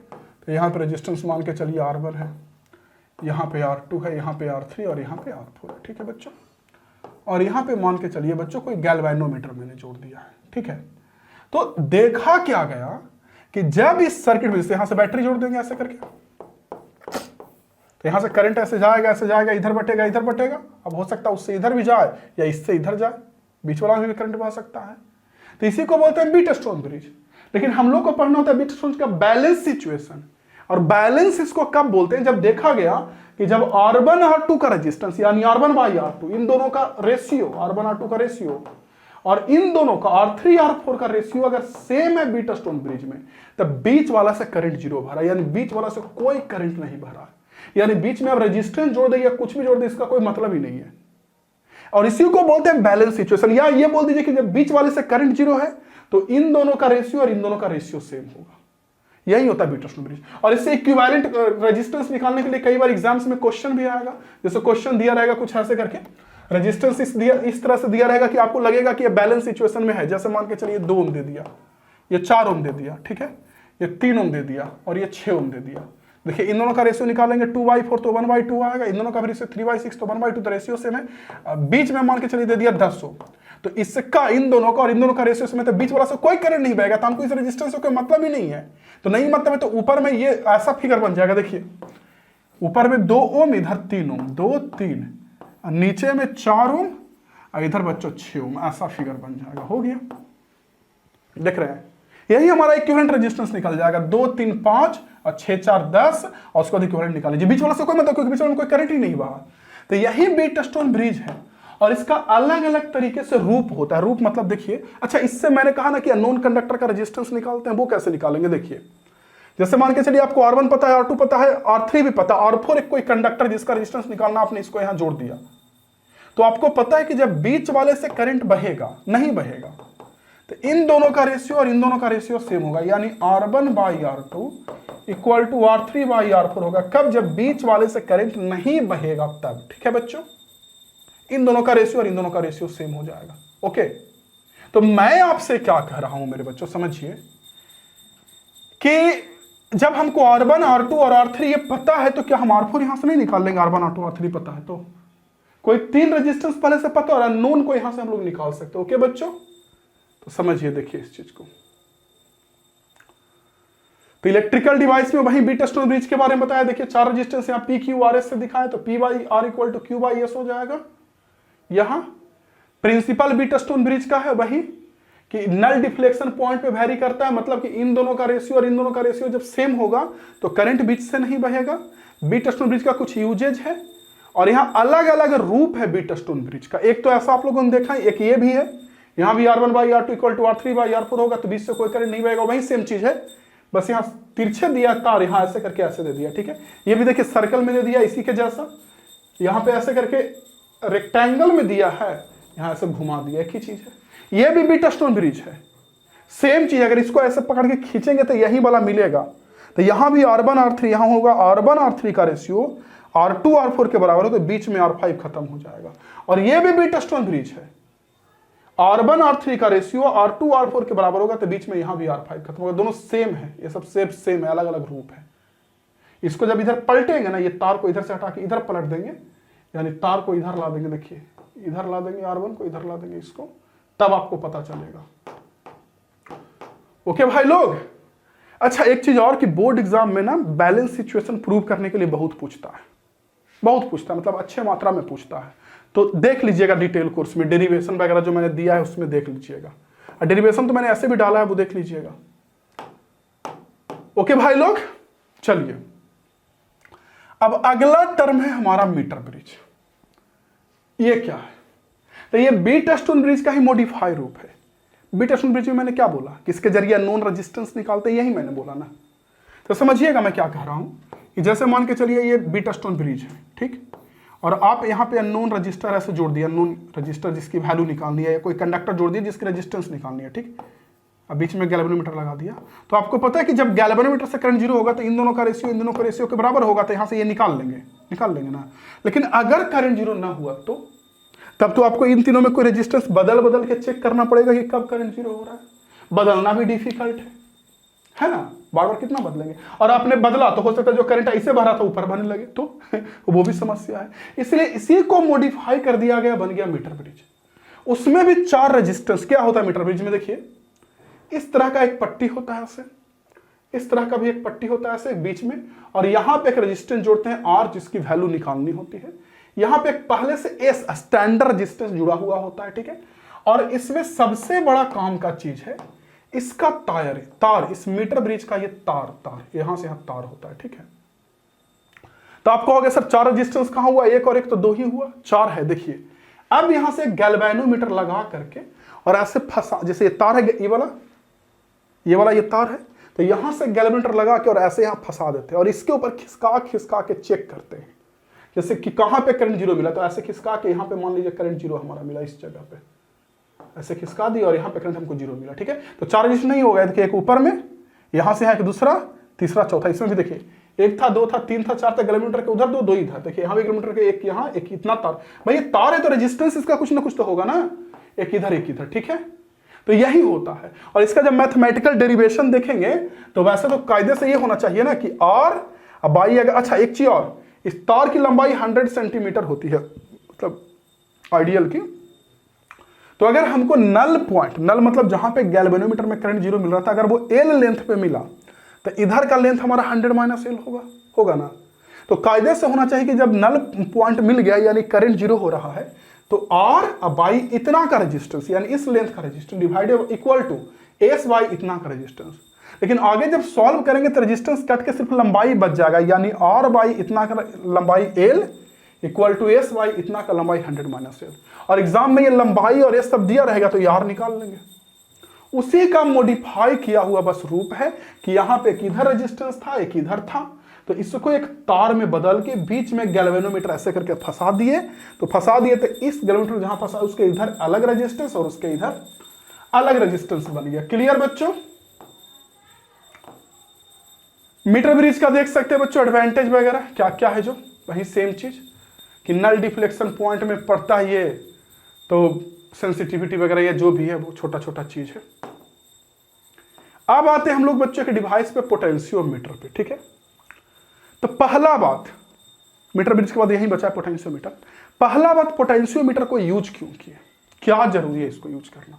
क्योंकि पोटेंशियोमीटर किसी बैटरी का ईएमएफ या वोल्टेज वगैरह बताता है, तो वोल्ट मीटर भी तो था, लेकिन वोल्ट मीटर के साथ समस्या था कि वो बैटरी का एक्चुअल वोल्टेज नहीं बताता है। सर कैसे? देखिए, आपने कोई बैटरी लिया, आपने कोई बैटरी लिया, ठीक, ऐसे करके, और इसमें आपने वोल्ट मीटर ऐसा करके लगा दिया, ठीक है, और बैटरी मेरे बच्चों मान के चलिए हमारा 10 वोल्ट का था, ईएमएफ इसका 10 वोल्ट है, ठीक है। तो जब वोल्ट मीटर लगाएगा तो इससे कुछ ना कुछ तो करंट बहेगा। वैसे तो आइडियल वोल्ट मीटर होता है, उसका करंट इन्फिनिटी होता है, माना जाता है कि करंट ना बह रहा है उससे कुछ, लेकिन फिर भी कुछ ना कुछ तो बहेगा। और जब यहां से करंट कुछ ना कुछ बहेगा मेरे भाई लोग, तो प्रश्न मेरा फिर आपसे वही है कि जब यहां से करंट कुछ ना कुछ बहेगा वोल्ट मीटर के जरिए, तो हमको एक बात बताइए और सही सही सोचिएगा कि बैटरी का एक तार यहां जोड़ दिए, वोल्ट मीटर का एक यहां जोड़े, तो हमको बैटरी का ईएमएफ मिलेगा या बैटरी के किनारा पर जो वोल्टेज है वो मिलेगा? बैटरी के किनारा पर वोल्टेज मिलेगा, और बैटरी के किनारा पर वोल्टेज थोड़ा कम मिलता है, अभी ना पढ़े टीपीडी, टर्मिनल पोटेंशियल डिफरेंस। तो बैटरी के किनारा पर जो वोल्टेज मिलेगा बच्चों वो कम मिलेगा, कम, थोड़ा कम क्या, बहुत कम मिलेगा। समझ में आ रहा है मैंने क्या बोला आपको? और यही एक सबसे बड़ी समस्या हो जाती है इसके। आइडिया लग गया भाई लोग? क्लियर बच्चा लोग? यस। तो इसीलिए हम लोग यूज करते हैं पोटेंशियोमीटर। पोटेंशियोमीटर में वो समस्या नहीं है, बैटरी के किनारा वाला समस्या पोटेंशियोमीटर में बिल्कुल भी नहीं है, एकदम है ही नहीं, वो समस्या ही नहीं है उसमें, ठीक है।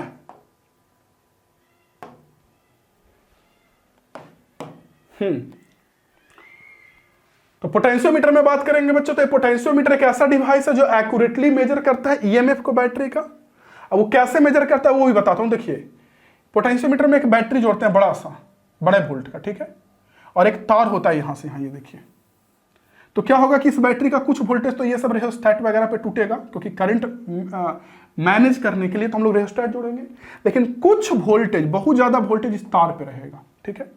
अब जिस बैटरी का भी हमको ईएमएफ निकालना है उसको हम यहाँ पे ऐसे जोड़ देंगे गैल्वेनोमीटर के जरिए, और सेम ऐसे फंसाने वाला तार रहता है, और इसको फंसा के देखेंगे कि कहां पे करंट जीरो हो रहा है। जहां पे भी करंट जीरो हुआ, इसका मतलब करंट जीरो कब होगा? जब बैटरी का वोल्टेज और इस तार का वोल्टेज दोनों एक दूसरे को बैलेंस कर ले, तब जाके इसमें बहने वाला करंट हमारा जीरो हो जाता है। तो अगर हमको मान के चलिए इतना एल लंबाई पे हमको नल पॉइंट मिला इस गैल्वेनोमीटर से, यानी करंट जीरो मिला, तो इसका ईएमएफ इसके बराबर होगा। और इस तार में एक लेंथ में जो वोल्टेज होता है उसको बोलते हैं पोटेंशियल ग्रेडियंट, के से दिखाते हैं। तो एक लेंथ में अगर के है तो एल लेंथ में कितना होगा? के एल के बराबर। और यही ईएमएफ निकल गया कि अगर हमको पोटेंशियोमीटर पे नल पॉइंट जो सेल का मिल रहा है, जिसका ईएमएफ मेजर करना है एग्जैक्ट, वो एल लेंथ पे अगर मिल रहा है तो ई की वैल्यू के एल होता है। बच्चों कभी कभी मैं वन शॉट पढ़ाता हूं तो थोड़ा सा मेरे दिल पे गिलानी रह जाती है इस बात का कि पता नहीं क्यों ऐसा लगता है मुझे ना कि मैं कुछ गलत कर रहा हूं, क्योंकि जब जैसे यहाँ पे पोटेंशियोमीटर पढ़ाने की बात किया तब लग रहा है दिल में कि मैं इसे पूरा डिटेल में आपको समझाऊं, बट वन शॉट है, फिर क्लास हो जाएगा, बहुत क्लास का हो जाएगा, तो ये देखना पड़ता है। बट हाँ, डिटेल कोर्स आपको मिल जाएगा, पढ़ लीजिएगा डिटेल कोर्स, ठीक है, एमिंग हाई ऐप पे, न्यू वाले एमिंग हाई ऐप पे। ओके बच्चों, क्लियर ये चीज? प्रिंसिपल देख सकते हैं, प्रिंसिपल उसी पे लाई करता है कि अगर ये बैटरी से हम तार को जोड़ दिए तो इस तार पे पूरा वोल्टेज फैल जाएगा। अगर हम तार की लंबाई डबल ले, जैसे हमको इतना दूर का लंबाई ले, देखिए इतना लंबाई ले, और तार का इतना लंबाई ले, तो इतने डबल लंबाई में डबल वोल्टेज होगा, आधा लंबाई में आधा वोल्टेज होगा। ट्रिपल लंबाई पे अगर हमको नल पॉइंट मिला तो इसका वोल्टेज इससे ट्रिपल होगा। तो वही होता है principle, a wire of uniform area of cross section is carrying STD, अगर इससे सेम करंट बहे तो जो वोल्टेज होगा वो लेंथ का प्रोपोर्शनल होगा। और ध्यान रखिए वही बात कि इसका ईएमएफ बैटरी का या सेल का जितने दूर पे नल पॉइंट मिला उसके वोल्टेज के बराबर होगा, क्योंकि ये वोल्टेज इसको बैलेंस कर लेता है और करंट बहना बंद हो जाता है। पोटेंशियल, और अगर मान के चलिए पोटेंशियल ग्रेडियंट के है, पोटेंशियल ग्रेडियंट क्या होता है? एक लंबाई में जो इसका वोल्टेज है वो अगर वो के है, वो कैसे निकालेंगे पोटेंशियल ग्रेडियंट? तो अगर इसका लंबाई एल और तार पे टोटल वोल्टेज भी है तो एक लंबाई पे वोल्टेज कैसे निकलेगा? Total voltage by total length.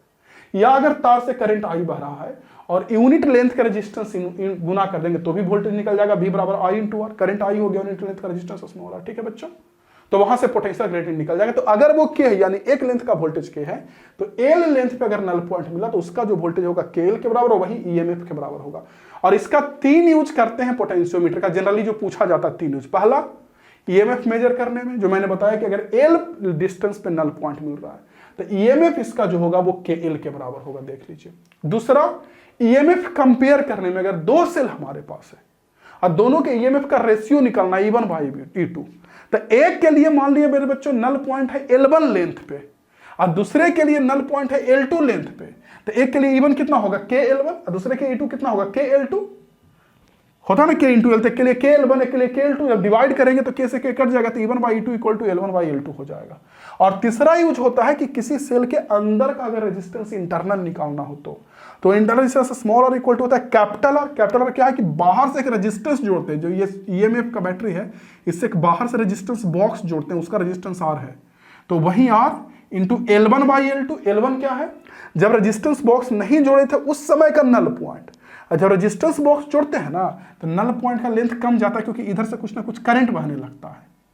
तो रेजिस्टेंस बॉक्स जोड़ने के बाद L2 लेंथ पे नल पॉइंट मिला, और जब नहीं जोड़े थे तो L1 पे, तो स्मॉल आर इक्वल टू वही होता है capital R into L1 by L2 minus 1। यहाँ देखेंगे तो आपको समझ में आ जाएगा पढ़ेंगे तो आशा करते हैं स्टूडेंट्स कि आपको काफी बेहतर तरीके से ये समझ में आ गया होगा। एक दो बार रिपीट कर लीजिएगा और मजा आ जाएगा, बाकी तो मैं आपके साथ हूं ही। और इस वन शॉट वाले क्लास में भाई लोग मजा आ गया, एक बार रिवीजन कर लीजिएगा, एक बार दो बार तीन बार एग्जाम के पहले एक नॉर्मल स्पीड पे पढ़ लीजिएगा, एक बार स्पीड बढ़ा के क्लास को कर लीजिएगा, ओके, लेकिन कर लीजिएगा टोटल को। फ्रेंड्स को जरूर बताइएगा, बहुत मेहनत कर रहा हूं आप लोगों के लिए, आशा भी करता हूं कि आप बताएंगे। मिलते हैं आप लोगों से अगले क्लास में। जय हिंद, वंदे मातरम बच्चों।